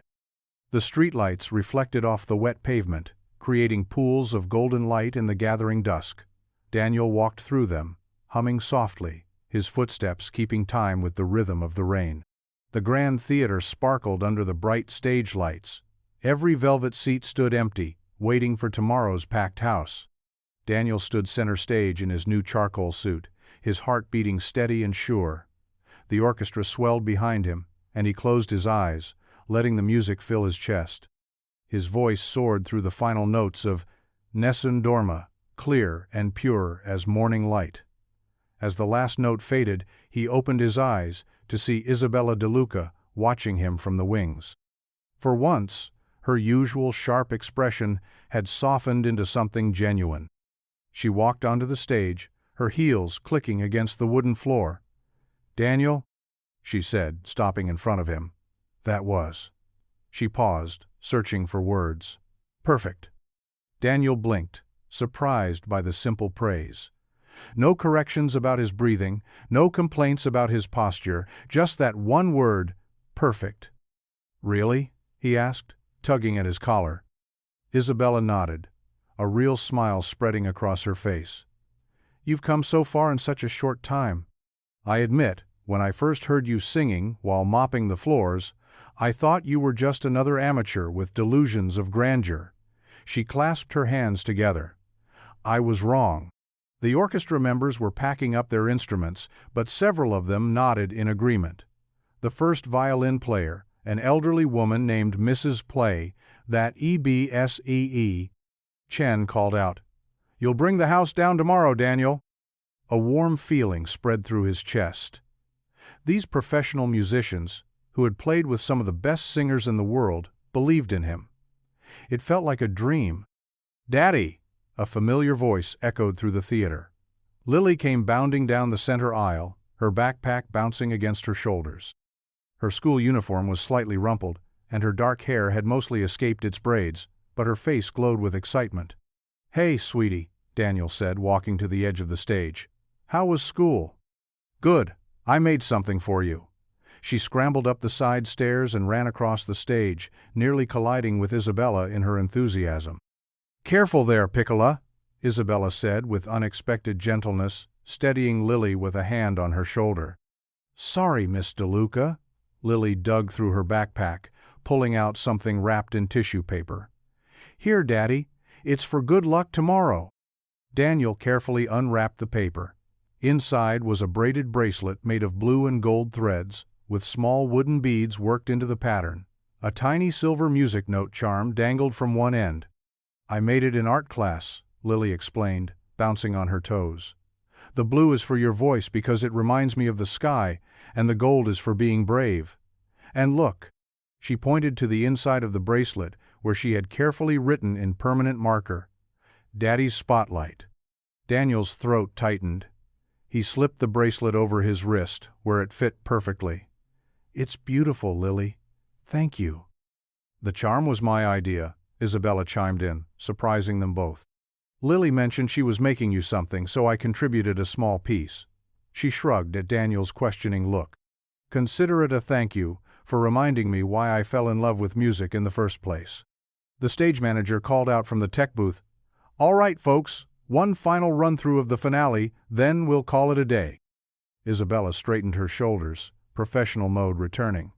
"Ready to show your daughter what we've been working on?" Daniel nodded, touching the bracelet on his wrist. "Ready." Lily scampered off to sit in the front row, practically vibrating with excitement. The orchestra returned to their places, and the conductor raised his baton. The music began softly this time, Isabella's soprano floating like silk through the air. Daniel waited for his cue, watching Lily's face light up as Isabella sang. Then it was his turn, his voice joining Isabella's in perfect harmony. They had practiced this duet countless times, but something felt different today. The music flowed naturally, their voices weaving together as if they'd been singing partners for years. When the final note died away, Lily leaped to her feet, clapping wildly. "That was amazing! You're going to be the best part of the whole concert!" "Well done, everyone," the conductor called out. "That's a wrap for today. Get some rest tonight. Tomorrow's the big show." As the musicians filed out, Isabella turned to Daniel. "Your daughter is right, you know. You're ready for this." "Thanks to you," Daniel said. "I know you didn't have to spend so much time helping me prepare." Isabella waved away his thanks. "Perhaps I needed the reminder that music isn't just about perfect technique or critical acclaim. It's about moving people's hearts." She smiled at Lily, who was now spinning in circles on the empty stage. "Speaking of which, I believe someone is waiting for you." Lily stopped spinning long enough to grab Daniel's hand. "Can we get ice cream to celebrate, please?" Daniel laughed, feeling lighter than he had in years. "Sure, why not? Would you like to join us, Isabella?" Isabella hesitated, then shook her head. "Thank you, but I should rest my voice. But," she added, seeing Lily's disappointed face, "perhaps after the concert tomorrow?" "Promise?" Lily asked. "Promise, Piccola." Isabella gathered her sheet music and headed for the exit, pausing at the stage door. "Daniel, whatever happens tomorrow, be proud of how far you've come." After she left, Daniel and Lily walked hand in hand through the quiet theater. The setting sun streamed through the high windows, painting everything in warm gold light. Daniel touched the bracelet on his wrist, feeling the smooth beads under his fingers. "Are you nervous about tomorrow?" Lily asked as they reached the lobby. Daniel considered the question. The thought of singing in front of hundreds of people should have terrified him. Instead, he felt calm, centered, ready. "No," he said, surprising himself with how true it felt. "I'm not nervous at all." The morning of the concert dawned clear and crisp. Daniel arrived at the opera house early, his garment bag slung over his shoulder. The familiar marble floors he'd mopped countless times now gleamed under his dress shoes as he made his way to the dressing room assigned to him. It felt strange being on the other side, a performer rather than part of the cleaning staff. The brass nameplate on the door read, "Daniel Ross," in elegant script. He paused, running his fingers over the letters before pushing the door open. The dressing room was modest but comfortable, with a lighted mirror, a plush chair, and a small couch. Flowers from well-wishers brightened the corner, a cheerful bouquet from the veterans group, and even a small arrangement from Isabella with a card that read, "Break a leg," in her flowing handwriting. Daniel hung his suit carefully and sat down at the mirror, studying his reflection. The man staring back looked both familiar and strange. Clean-shaven, hair neatly trimmed, shadows under his eyes from nights of practice. He reached for his water bottle and noticed an envelope that hadn't been there before. His name was written in block letters, stark and anonymous. Something in his stomach tightened as he picked it up. The paper was expensive, heavy in his hands as he slid it open. 7 words stared back at him. "Sing tonight, and you'll regret it." Daniel's hands began to shake. He read the note again, then again, the black ink burning into his vision. The quiet of the dressing room suddenly felt oppressive, every shadow a potential threat. He tucked the note into his pocket, trying to steady his breathing the way Isabella had taught him. In, out, but his heart wouldn't slow down. A knock at the door made him jump. "Mr. Ross?" It was one of the stagehands. "Sound check in 20 minutes. "Thank you," Daniel called back, proud that his voice remained steady. He stood up, straightening his shoulders in the mirror. He wouldn't let them see his fear. The theater hummed with pre-show energy as he made his way to the stage. Technicians adjusted lights, musicians tuned their instruments, and somewhere in the building, Isabella was probably terrorizing her makeup artist. During sound check, Daniel's voice cracked twice, something that hadn't happened since his first rehearsal. Isabella shot him a concerned look from across the stage, but he avoided her eyes. Back in his dressing room, he changed into his suit with trembling fingers. The note felt like it was burning a hole in his pocket. Should he tell someone? The stage manager? Security? But what could they do now, hours before the show? A soft knock interrupted his thoughts. "Daddy?" Lily's voice came through the door. He opened it to find his daughter dressed in her best blue dress, her hair neatly braided. She held up a small package wrapped in newspaper. "I brought you something." Daniel managed a smile, ushering her inside. "What's this, sweetie?" Lily bounced on her toes as he unwrapped it, a small silver pin in the shape of a music note. "For good luck," she explained. "I saved up my allowance." His throat tightened as he pinned it to his lapel. "It's perfect, Lily. Thank you." She hugged him tight, and for a moment he forgot about the threat. "You're going to be amazing, Daddy. I just know it." 5 minutes to places," a voice called down the hallway. Lily squeezed him one more time. "I better go find my seat, front row, just like you promised." Daniel watched her skip away, her blue dress disappearing around the corner. He touched the pin on his lapel, drawing strength from his daughter's unwavering faith in him. The stage manager appeared at his door. "Ready, Mr. Ross?" Daniel nodded, following her through the maze of backstage corridors. The theater had sold out, over 1,000 people waiting in those velvet seats. He peeked through the curtain, scanning the crowd until he found Lily's seat in the front row, right in the center. Empty. He blinked, looking again. The seat was definitely empty. All around it, people were settling in, checking their programs, but Lily's seat remained vacant. 2 minutes, the stage manager whispered. Daniel's heart hammered against his ribs.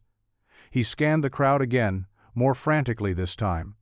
No sign of her blue dress, no glimpse of her braided hair. The note in his pocket seemed to grow heavier. He thought of its warning, "You'll regret it." "Places, everyone!"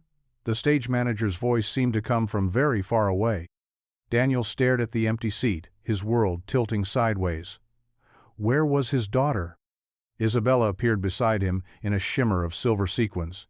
"Daniel, are you all right? You look pale." He couldn't answer. The orchestra was beginning to tune, the house lights were dimming, and somewhere in this massive building, his 9-year-old daughter was missing. The empty seat stared back at him like an accusation. Daniel's heart hammered against his ribs as he rushed through the backstage area. The note in his pocket felt like it was burning through the fabric, but his only thought was finding Lily. His footsteps echoed off the walls as he darted between costume racks and prop tables. "Lily?" His voice cracked with worry. "Has anyone seen my daughter?" A young stagehand shook his head. "Not since earlier, Mr. Ross." Daniel pushed through the heavy stage door into the wings. The house lights were up, casting a warm glow over the rows of red velvet seats. His eyes scanned the gathering audience, searching for her familiar blue dress and ribbon-tied braids. "Mr. Ross?" An usher in a maroon vest approached him. "Is everything all right?" "My daughter, she's 9, wearing a blue dress. Have you seen her?" The words tumbled out in a rush. "I'll check with the other ushers," the man promised, speaking into his radio. Daniel moved quickly through the lobby, his dress shoes clicking against the marble floor. Well-dressed patrons turned to stare as he passed, but he barely noticed them. Through the grand glass doors, he could see people filing up the front steps of the opera house. "Lily?" he called again, louder this time. A security guard by the entrance gave him a concerned look. "Sir, the concert starts in 45 minutes. My daughter's missing." Daniel cut him off, running a shaking hand through his hair. "Please, help me look for her." The guard's expression softened. "What does she look like?" As Daniel described Lily, movement caught his eye through the glass doors. There, sitting alone on the bottom step, was a small figure in a blue dress. Her shoulders were shaking. "Lily!" Daniel burst through the doors and took the steps 2 at a time. She didn't look up as he approached, but he could hear her sniffling. "Sweetheart?" He knelt beside her, his heart breaking at the sight of tears streaming down her face. "What happened? Are you hurt?" Lily wiped her eyes with the back of her hand, smearing the special makeup she'd been so excited to wear. "I'm sorry, Daddy," she hiccuped. I couldn't stay in there." "Why not, honey?" Daniel pulled out his handkerchief and gently dabbed at her cheeks. "Talk to me." She took a shuddering breath. "These ladies were sitting behind me. They were saying mean things about you." Daniel's stomach clenched. "What kind of things?" "They said you were." Lily's lower lip trembled. "They said you were an embarrassment, that you were just trash trying to act important." Fresh tears spilled down her cheeks. "They said you should know your place and stay there." The words hit Daniel like physical blows. He'd expected criticism, had braced himself for it, but hearing that Lily had been exposed to such cruelty made him feel sick. She shouldn't have to bear the weight of other people's prejudice. "One of them recognized you from church," Lily continued, her voice small. "She said you ruined everything back then, and now you're going to ruin this too." She looked up at him finally, her eyes red and desperate. "Why are people so mean, Daddy?" Daniel pulled her close, feeling her tears soak into his dress shirt. Around them, concert-goers continued to climb the steps, some casting curious glances their way. The sound of their chatter and footsteps created a bubble of white noise around father and daughter. "Some people," Daniel said carefully, "are scared of anything different from what they're used to. They don't like it when someone challenges the way they think things should be." "But you were right to stand up for Mr. Jackson at church," Lily protested, referring to the choir member he'd defended. "He was nice to me. He gave me candy after services." Daniel smiled sadly. Yes, he was nice. And yes, standing up for him was right. Sometimes doing the right thing makes people uncomfortable, and they lash out because of it. "It's not fair," Lily mumbled into his shirt. "No, it's not." Daniel stroked her hair, remembering how she'd spent hours that morning getting it just right. "But you know what? Their words can only hurt us if we let them." Lily pulled back slightly, looking skeptical. "But it does hurt." "I know, sweetheart. It hurts me too." Daniel wiped away a fresh tear from her cheek. "But we can choose to be stronger than their meanness. We can choose to stand tall and show them that their words won't make us hide." "Like you did at church?" "Like I did at church," Daniel confirmed. "And like I'm going to do tonight.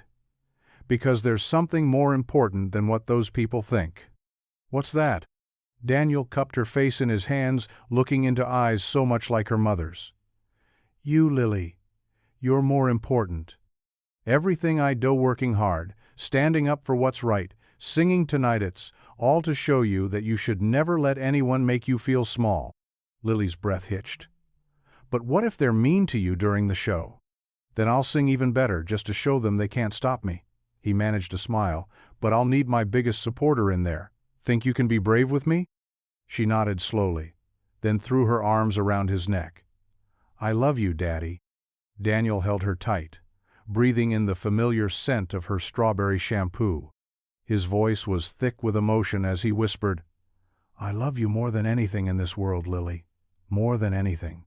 The evening air carried a chill as Daniel found Lily huddled on the opera house's stone steps.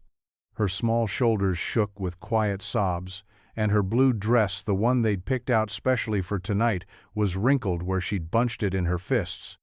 His heart ached at the sight of her tear-stained cheeks, catching the glow of the street lamps. "Hey, sweetheart," Daniel said softly, lowering himself to sit beside her. The cold stone seeped through his dress pants, but he barely noticed. "Want to tell me what happened?" Lily wiped her nose with the back of her hand. "Some ladies," she hiccuped. "They were talking in the bathroom. They said you shouldn't be singing with Miss Isabella." "That you were just a—" her voice caught. "Just a janitor trying to be something you're not." Daniel's jaw tightened, but he kept his voice gentle. "Those words hurt you pretty bad, didn't they?" She nodded, fresh tears spilling down her cheeks. "They said you were going to embarrass yourself, that you should know your place." Her small hands balled into fists. "It's not fair. They don't even know how beautiful you sing." Daniel shifted, kneeling in front of her on the bottom step. His knees protested against the concrete, but he needed to look into her eyes. He took her small hands in his, noting how cold they'd gotten in the night air. "Lily, remember last month when Tommy Jenkins was picking on Sarah at school, the girl who uses a wheelchair?" "Yeah," Lily sniffled. "The other kids just watched, but I told him to stop. Then I got Mrs. Peterson." "That's right. And was it easy to stand up to Tommy?" She shook her head. "I was scared. He's bigger than me, and some kids said I should mind my own business. But you did it anyway. Why?" "Because," Lily's brow furrowed in thought, "because it was right. Sarah needed help, and it didn't matter if I was scared." Daniel squeezed her hands gently. "That's exactly what bravery is, sweetheart. It's not about never being afraid. It's about doing what's right, even when it's hard. Even when other people tell you not to." He reached up to wipe a tear from her cheek with his thumb. "Years ago, I stood up for someone who was being treated unfairly at church. Some people got very angry with me. They said a lot of mean things, just like those ladies tonight." "Is that why you stopped singing?" Lily's voice was small. Daniel nodded. "For a long time, I let their words make me ashamed. I tried to make myself smaller, tried to disappear." He took a deep breath. "But that wasn't brave of me. And it wasn't right." Lily's eyes, so much like her mother's, studied his face. "Are you scared now, Daddy?" "A little," he admitted. "But you know what helps me be brave?" When she shook her head, he continued, "Knowing that my little girl is watching, knowing that I can show her what it means to stand tall, even when people try to push you down." He stood up, his knees creaking slightly, and held out his hand. "Will you help me be brave tonight, Lily? Will you sit in the front row where I can see you?" Lily looked at his outstretched hand, then up at his face. The street lamp caught the tear tracks on her cheeks, but her eyes had dried.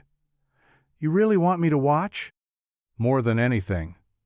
Because when I sing tonight, I'm not just singing for the audience, or Miss Isabella. I'm singing for you, and for everyone who's ever been told they should stay quiet and small." A small smile tugged at the corner of Lily's mouth. "Like Sarah from school?" "Exactly like Sarah," Daniel smiled back. "And like Mr. Jackson, from the old church choir. And like anyone who's ever been told they don't belong." Lily stood up, smoothing her blue dress with careful fingers. "Can I hold your hand when we go back in?" "Of course you can, sweetheart." Daniel took her small hand in his, marveling at how such a tiny person could make him feel so strong. "Let's show them what real bravery looks like." Together, they climbed the Opera House steps, their joined hands swinging gently between them. The warm light from the lobby spilled out onto the sidewalk, and the muffled sounds of the gathering crowd filtered through the heavy doors. Just before they reached the entrance, Lily gave his hand a squeeze. "Daddy?" "Yes?" "I'm proud of you." Daniel's throat tightened with emotion as they walked back inside, hand in hand, ready to face whatever the evening might bring. The heavy velvet curtain brushed against Daniel's shoulder as he stepped through it. His polished dress shoes clicked softly against the wooden stage floor, each step echoing in his ears like thunder. The heat from the stage lights washed over him, and for a moment he could see nothing but their brilliant glare. His heart pounded against his freshly pressed white shirt. The black suit jacket felt stiff and foreign on his shoulders, so different from his familiar janitor's uniform. His bow tie seemed to tighten with each breath, though Isabella had helped him adjust it perfectly just minutes ago. The audience stretched before him like a dark sea, hundreds of faces turned up toward the stage. Some he recognized. Mrs. Peterson from the bakery below his apartment, who always saved day-old bread for him and Lily. Mr. Thompson, the security guard who shared midnight coffee with him during long shifts. And there, in the third row, Pastor Williams from his old church, his expression unreadable in the dim light. Daniel's fingers trembled slightly as he adjusted his sheet music on the stand. The orchestra waited behind him, instruments poised. He could feel Isabella watching from the wings, her presence both reassuring and nerve-wracking. The weight of the threatening note seemed to burn in his pocket where he'd tucked it away. But then he found what he was looking for: Lily's face, bright and clear in the front row. She sat straight-backed in her blue dress, her hands clasped tightly in her lap. The good luck charm she'd made him, a simple bracelet of colored string, circled his wrist beneath his sleeve. Her eyes locked with his, and she gave him the tiniest of nods, just like they'd practiced at home. The memory of their conversation on the steps outside flooded back. "Being brave doesn't mean you're not scared," he'd told her, wiping away her tears. "It means doing what's right, even when you are scared." She'd looked up at him then, her mother's determination shining in her eyes, and he'd known he couldn't walk away. The audience's whispers grew louder, like leaves rustling in a rising wind. He recognized some of the voices, the same ones that had whispered about him years ago when he'd stood up for Thomas in the church choir. The same ones that had called him troublemaker, rabble-rouser, someone who should know his place. But tonight wasn't about them. It wasn't even about Isabella's publicity or proving anything to anyone. Tonight was about showing his daughter what it meant to stand tall, to use the gifts you were given, to face your fears and sing anyway. Daniel took a deep breath, feeling the air fill his lungs just as he'd practiced. He thought of all the nights spent mopping these floors, humming quietly to himself, thinking his dreams were behind him. He thought of his late wife, who'd always believed in his voice, who'd made him promise to keep singing, even if just for Lily. The conductor raised his baton. The first notes from the orchestra began to rise, soft and sweet, filling the grand space.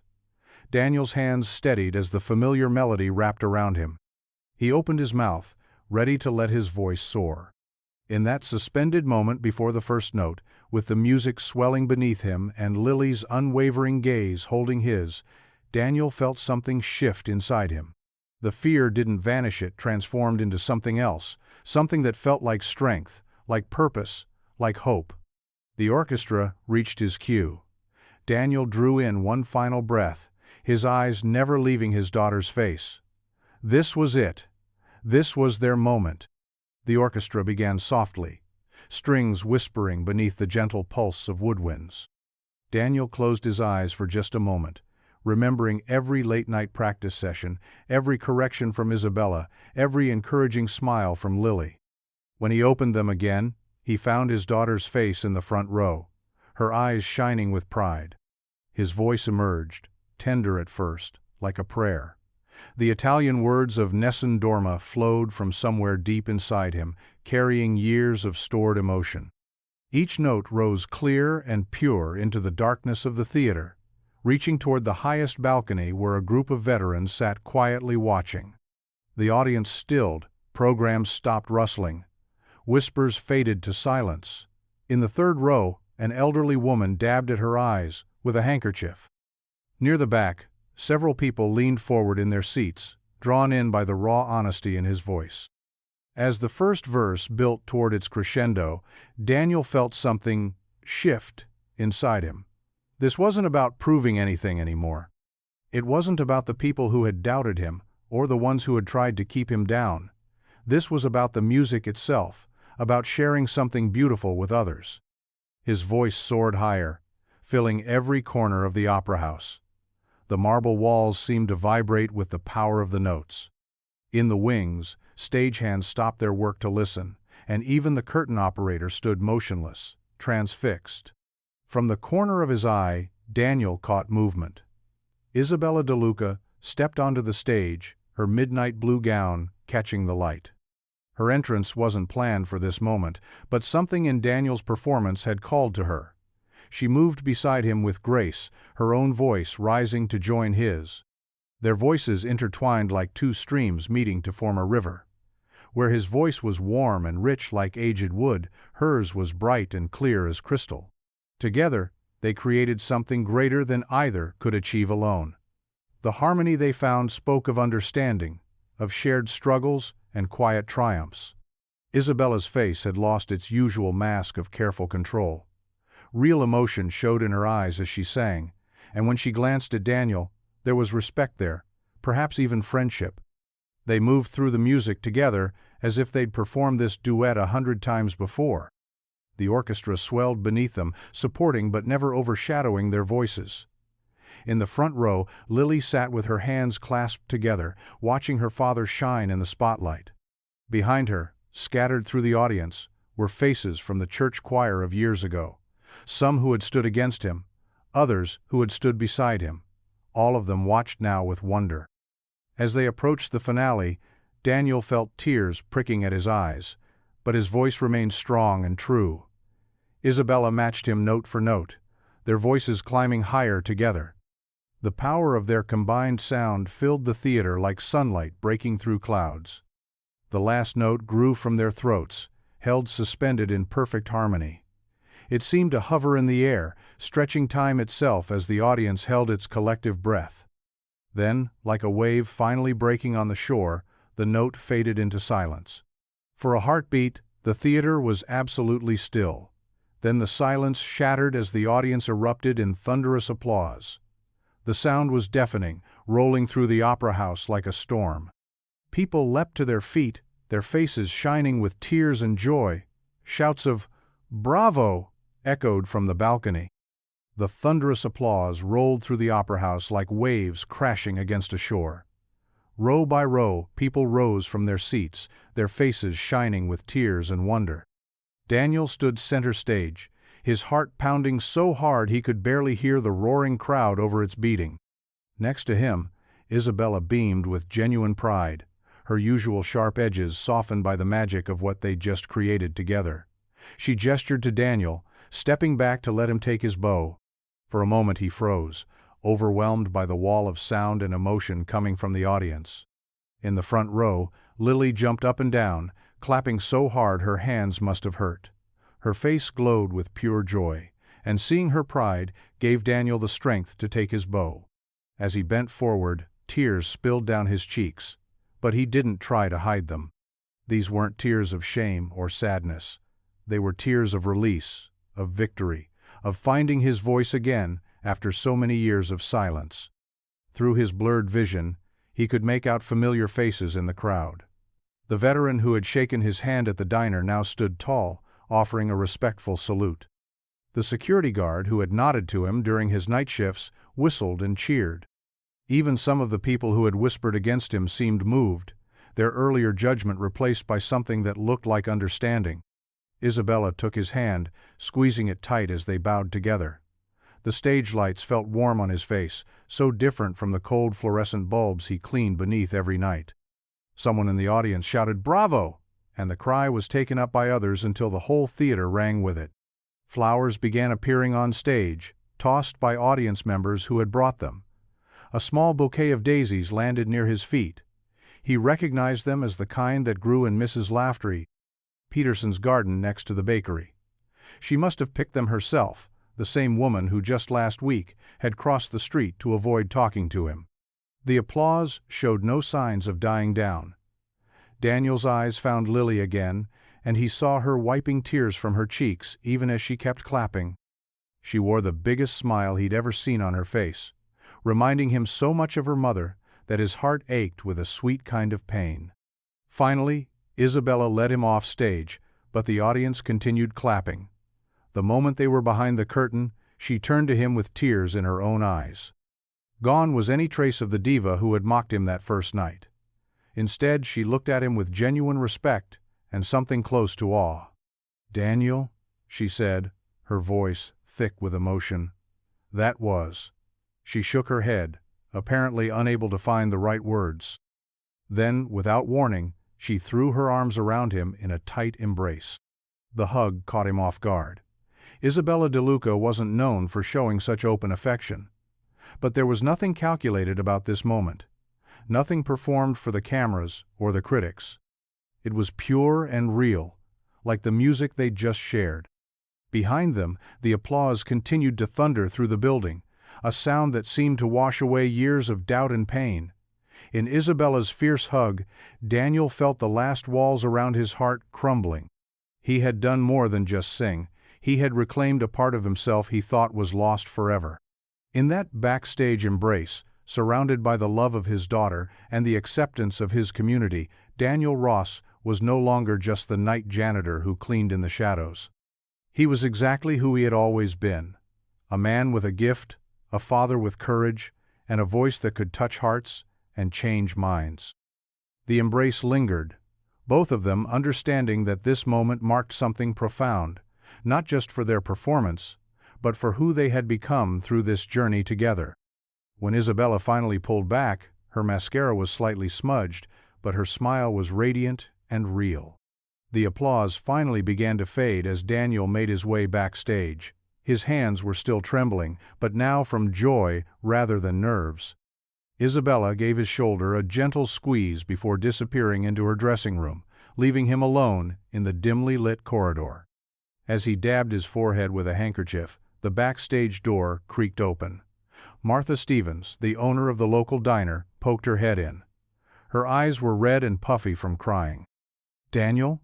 she called softly. Could I speak with you for a moment?" He nodded, remembering how she'd stopped serving him coffee after the church choir incident years ago. Martha stepped forward, wringing her hands. "I was wrong," she said, her voice cracking. "What I did, how I treated you back then. I'm so sorry." She looked down at her feet. "I let others influence my judgment instead of listening to my heart." Daniel's throat tightened. He'd spent countless mornings walking past her diner, pretending the smell of fresh coffee didn't make his heart ache, with memories of friendly conversations now lost. "Thank you, Martha," he managed to say. "That means a lot." More footsteps echoed in the corridor. Tom Bradford, the former church council president, appeared with his wife Sarah. They'd been among the loudest voices, calling for Daniel's removal from the choir. "Daniel," Tom said, clearing his throat. "Your performance tonight, it was something else." He shifted uncomfortably. "Made me think about things. About how we handled that situation years ago." Sarah stepped forward, tears streaming down her face. "We should have stood with you. You were right to defend Marcus. We were the ones who were wrong." The weight of years of sideways glances and whispered judgments began to lift from Daniel's shoulders. He'd carried that burden for so long, he'd almost forgotten what it felt like to stand straight and tall. More people filtered in, church members, townspeople, faces he'd learned to avoid at the grocery store. Each one carried an apology, a word of praise, a request for forgiveness. Daniel accepted them all with quiet grace, the same way he'd accepted their scorn all those years ago. Then a tall man in a veteran's cap made his way through the small crowd. His weather-worn face bore deep lines, and his eyes held the kind of wisdom that comes only from seeing too much. "Name's Jack Harrison," he said, extending a rough hand. "Served 2 tours in Afghanistan." His grip was firm but gentle. "Been following your story since your little girl posted that video online." Daniel blinked in surprise. "Video?" Jack smiled. "Your daughter's been sharing clips of your rehearsals with veterans groups. Said she thought it might help some folks who were having dark days." He paused, emotion filling his voice. She was right. The veteran reached into his pocket and pulled out a worn photograph. "This was my unit," he said softly. "We used to sing to keep our spirits up during long nights in the desert. Lost some good men over there. After I came home, I couldn't bring myself to sing anymore. Couldn't even listen to music." Jack's eyes met Daniel's. "But when I heard your voice, it was like something broke loose inside me. Reminded me that beauty still exists in this world. That hope isn't just a word, it's something real we can hold on to." Daniel felt tears welling up in his eyes. All those nights cleaning floors, humming quietly to himself, he'd never imagined his voice could reach so far or touch so deeply. "Your courage back then, standing up for what was right," Jack continued. "And your courage tonight, getting up on that stage despite everything, it matters. Sometimes people need to be reminded that standing tall doesn't mean standing alone." A small hand slipped into Daniel's. He looked down to see Lily beside him, her face glowing with pride. She'd known about the videos all along, his clever, kind-hearted daughter. The crowd began to thin, each person leaving with a lighter heart than they'd arrived with. Daniel stood there, holding his daughter's hand, feeling decades of tension melting away. The apologies hadn't erased the past, but they'd helped heal wounds he'd thought would stay raw forever. "Thank you," he said quietly to those remaining. "Thank you all." The words were simple, but they carried the weight of forgiveness, of grace, of new beginnings. In that moment, Daniel realized that sometimes the sweetest songs aren't sung on stage. They're written in the quiet moments of reconciliation, when hearts finally find their way back home. Daniel watched as Martha disappeared back through the stage door, her words still echoing in his mind. The hallway felt different now, lighter somehow, as if years of tension had finally begun to dissolve. "Mr. Ross?" A sharp voice cut through his thoughts. "A moment of your time?" He turned to find Anthony Burke, Isabella's manager, striding toward him. The man's expensive suit and polished shoes seemed out of place in the humble backstage area. Even at this late hour, Burke's salt-and-pepper hair was perfectly styled, and his smile carried the practiced warmth of someone used to making deals. "That was quite a performance," Burke said, extending his hand. "Simply extraordinary. The audience reaction, the chemistry with Ms. DeLuca, it was magic." Daniel shook his hand, noting the firm grip. "Thank you. Isabella is incredibly talented. She made it easy to follow her lead." Burke chuckled, pulling out his phone.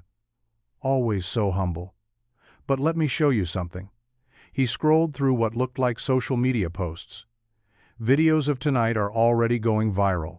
The hometown janitor with the voice of an angel, people eat this stuff up." Daniel shifted uncomfortably. He hadn't thought about phones recording during the performance. He'd been too focused on Lily's face in the front row, her eyes shining with pride. "Listen," Burke continued, pocketing his phone. "I've been in this business for 20 years. I know star quality when I see it. What you have, it's rare. Raw. Authentic talent, combined with a compelling personal story." He gestured enthusiastically. "I'd like to discuss representing you for future performances." Daniel blinked, caught off guard. "Future performances?" "Of course. Strike while the iron's hot, as they say. We could start with some regional concerts, maybe a few television appearances. Build your following." Burke's eyes gleamed with possibilities. "Eventually, who knows? You and Isabella could do a proper tour together." The fluorescent lights hummed overhead as Daniel processed this unexpected turn of events. His mind wandered to the apartment above the bakery, to Lily's schoolbooks spread across their small kitchen table, to their quiet evening routines. That's very generous," Daniel said carefully. "But I have responsibilities here. My daughter—" "Bring her along," Burke interrupted. "Many performers travel with their families. We could arrange tutoring on the road. Think of the experiences she'd have, the places she'd see." Daniel thought of Lily's face again, but this time he remembered her tears on the steps outside, hurt by cruel words. He thought of her friends at school, her favorite reading spot in the local library, the safety of their simple but stable life. "Mr. Burke," Daniel said gently but firmly, "my priority is giving Lily a normal childhood. She needs routine, friends her own age, a real home." He smiled apologetically. "Tonight was wonderful, but I'm not looking to change careers. I'm a father first."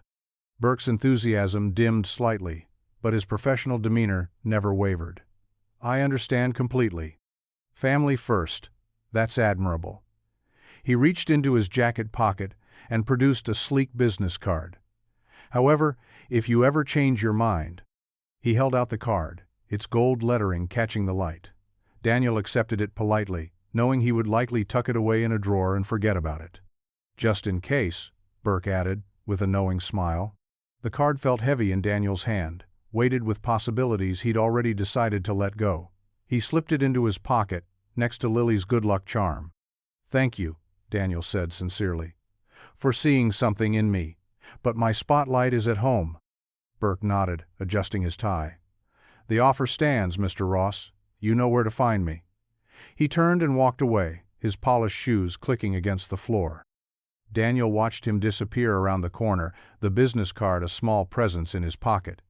He could hear the last remaining audience members chatting in the lobby, their voices carrying through the walls.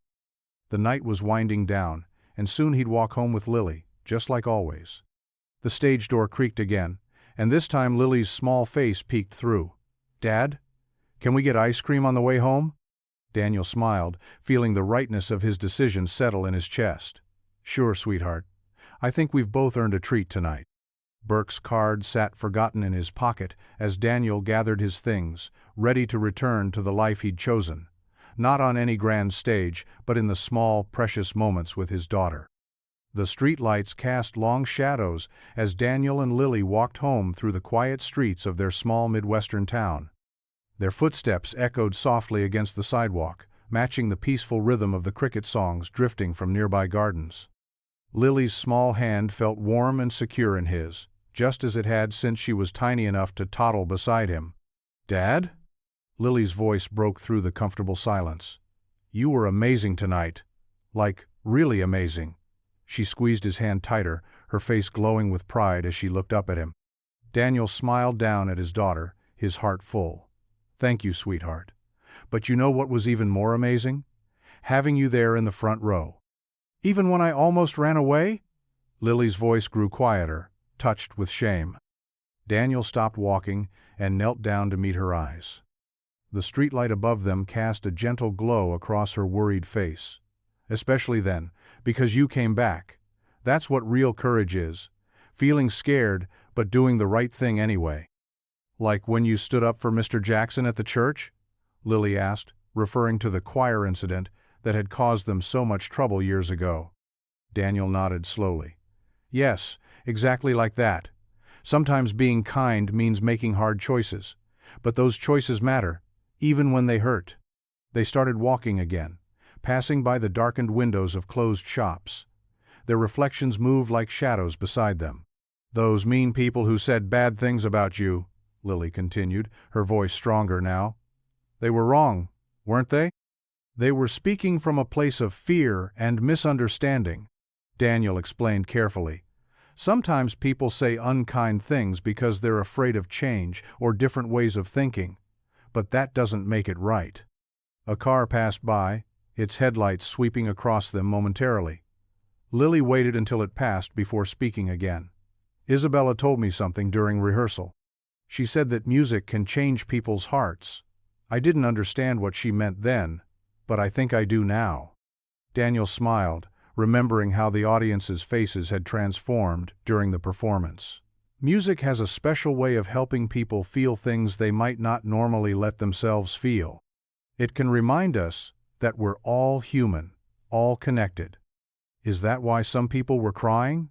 Lily asked, skipping a little as they walked. "I think so.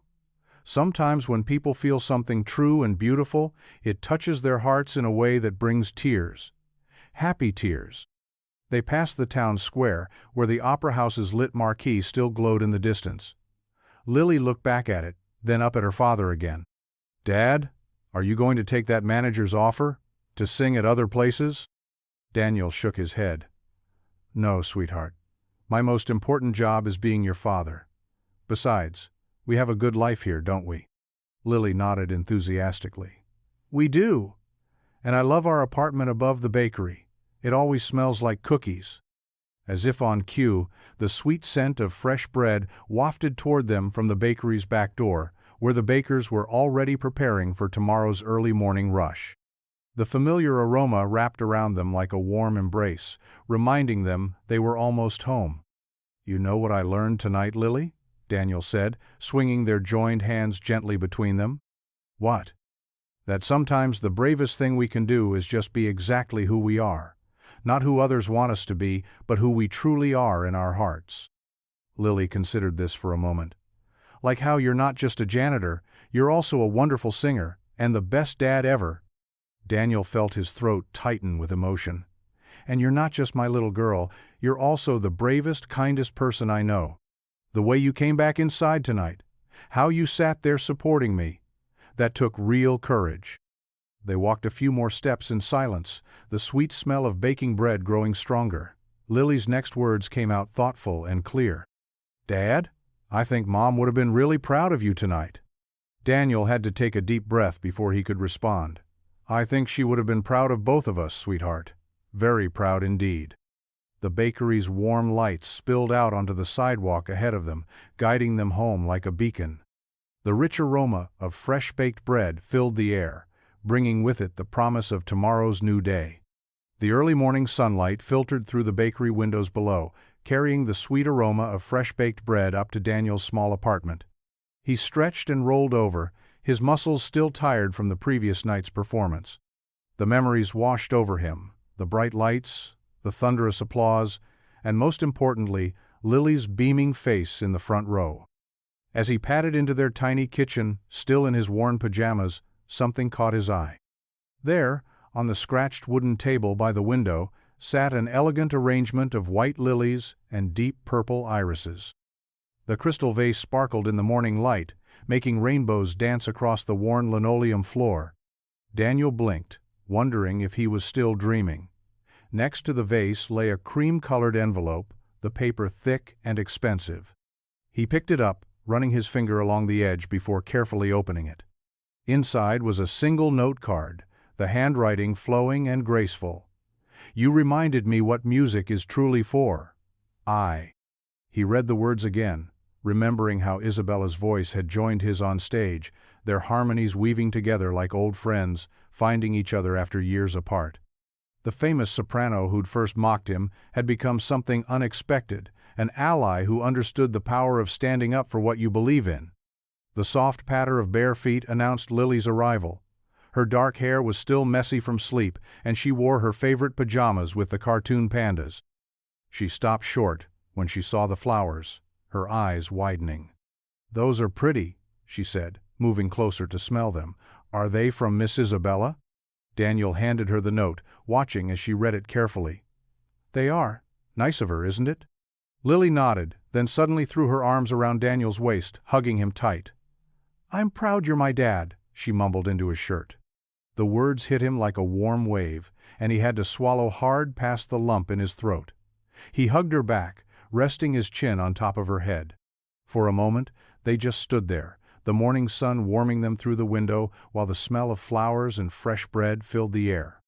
"How about some breakfast?" Daniel finally asked, his voice a little rough. "I think Mrs. Martinez downstairs is making cinnamon rolls today."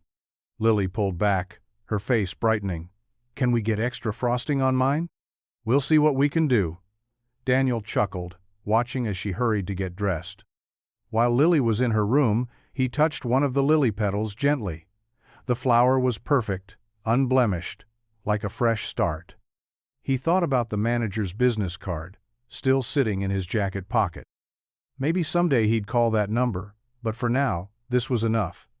His daughter's pride, a peaceful morning, and the knowledge that he'd stayed true to himself. When Lily emerged in her favorite blue dress, her hair somewhat tamed, she paused by the flowers again. "Dad, do you think you'll sing at more concerts?" Daniel considered the question carefully. "I don't know, sweetheart. Right now, I'm happy just being your dad and doing our normal routine. Sometimes, the best songs are the quiet ones we sing to ourselves." She nodded thoughtfully, seeming to understand. "Like when you sing while making dinner?" "Exactly like that." He smiled, remembering all the times they'd cooked together, him singing old songs while she helped stir or measure ingredients. The smell of cinnamon grew stronger, and both their stomachs growled in response. Daniel grabbed his wallet from the counter, making sure he had enough for their breakfast treat.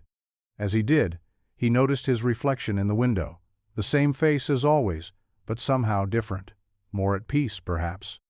"Ready for those cinnamon rolls?" he asked. "Race you downstairs," Lily called, already heading for the door. "Hey now, no running on the stairs." Daniel followed after her, shaking his head with a smile. The morning light seemed brighter somehow, warming the wooden staircase as they descended to the bakery. The familiar creaks of the steps, the laughter from the kitchen below, the lingering scent of flowers from their apartment, it all felt like home in the best possible way. Daniel smiled, feeling content. Sometimes the greatest victories weren't about changing the world or becoming famous. Sometimes they were about standing firm in who you are, teaching your child about courage, and finding peace in the simple moments of an ordinary day. The bell above the bakery door chimed as they entered, greeted by Mrs. Martinez's warm smile and the promise of fresh cinnamon rolls. Life would go on much as it had before. Morning routines, night shifts, shared meals, and quiet songs. But now these simple things felt richer somehow, filled with a deeper appreciation for the quiet dignity of being exactly who you were meant to be. The morning sun painted golden streaks across the sidewalk as Daniel and Lily walked hand in hand toward her school. The familiar route felt different today. Their footsteps echoed against the weathered brick buildings of Main Street, but the usual morning quiet was punctuated by friendly voices. "Morning, Mr. Ross," called Mrs. Henderson from her flower shop. She waved warmly, her smile genuine and bright, so different from the wary glances she used to cast his way. "Beautiful performance last night." Daniel nodded, giving her a small wave. Lily squeezed his hand, beaming up at him with pride. Outside the hardware store, old Mr. Plank Peterson paused his sweeping to tip his cap. "Got quite a gift there, son," he said gruffly. "Reminded me of the opera houses in Italy during the war." "Thank you, sir," Daniel replied softly, touched by the unexpected kindness from a man who'd barely spoken to him in years. They passed the diner where Sarah, the waitress who defended him to other customers days ago, rushed out with 2 paper cups. "Coffee for our star," she said, handing one to Daniel, "and hot chocolate for his biggest fan." Lily accepted her cup with a giggle. "You didn't have to," Daniel started. "Of course I did," Sarah interrupted with a wink. "Can't let our local talent go uncaffeinated." As they approached the school, more parents and children greeted them. Some offered congratulations, others simply smiled and nodded. The change was subtle but unmistakable, like a shift in the weather, warming what had been cool for so long. Outside the school gates, Lily wrapped her arms around Daniel's waist. "Everyone's being so nice today," she whispered. Daniel knelt down, straightening her backpack straps. "Sometimes people just need a reminder that there's good in the world," he said, thinking of Isabella's note from that morning. "And sometimes they need to be reminded that standing up for what's right is worth it, even when it's hard." "Like you did at the church?" Lily asked, her eyes serious. "Like that," Daniel nodded. "And like you did, sitting in that front row last night when you were scared." Lily's face brightened. "I wasn't scared anymore once you started singing, Dad. You sounded like an angel." A lump formed in Daniel's throat. "Have a good day at school, sweetheart," he managed, pulling her close for one more hug. "You too, Dad. Don't work too hard." She skipped through the gates, immediately surrounded by classmates eager to talk about the concert. Daniel watched until she disappeared inside, then turned toward the opera house. The morning was crisp and clear, perfect for walking. He sipped his coffee, savoring both the warmth and Sarah's kindness. The opera house looked different in the morning light, less intimidating than it had seemed just days ago. The marble steps that he'd scrubbed countless times now felt familiar, almost welcoming. Inside, the morning cleaning crew was already at work, but they stopped to greet him. "There's our celebrity," Jorge, his supervisor, called out with a grin. "Don't worry, your mop is still waiting for you. Fame hasn't changed that." Daniel chuckled, grateful for the gentle teasing that carried no malice. "Wouldn't have it any other way," he replied, heading to the supply closet. As he gathered his cleaning supplies, he could hear the echo of last night's applause, see Isabella's genuine smile as she hugged him backstage. But more than that, he remembered Lily's words this morning. "You sounded like an angel." He wheeled his mop bucket out to the grand foyer, where sunlight streamed through the high windows. The marble floors gleamed, waiting for their daily cleaning. Daniel dipped his mop in the warm water and began his familiar routine. Without thinking about it, he started to hum Nessun Dorma. The melody came naturally now, no longer a reminder of what he'd lost, but a celebration of what he'd found.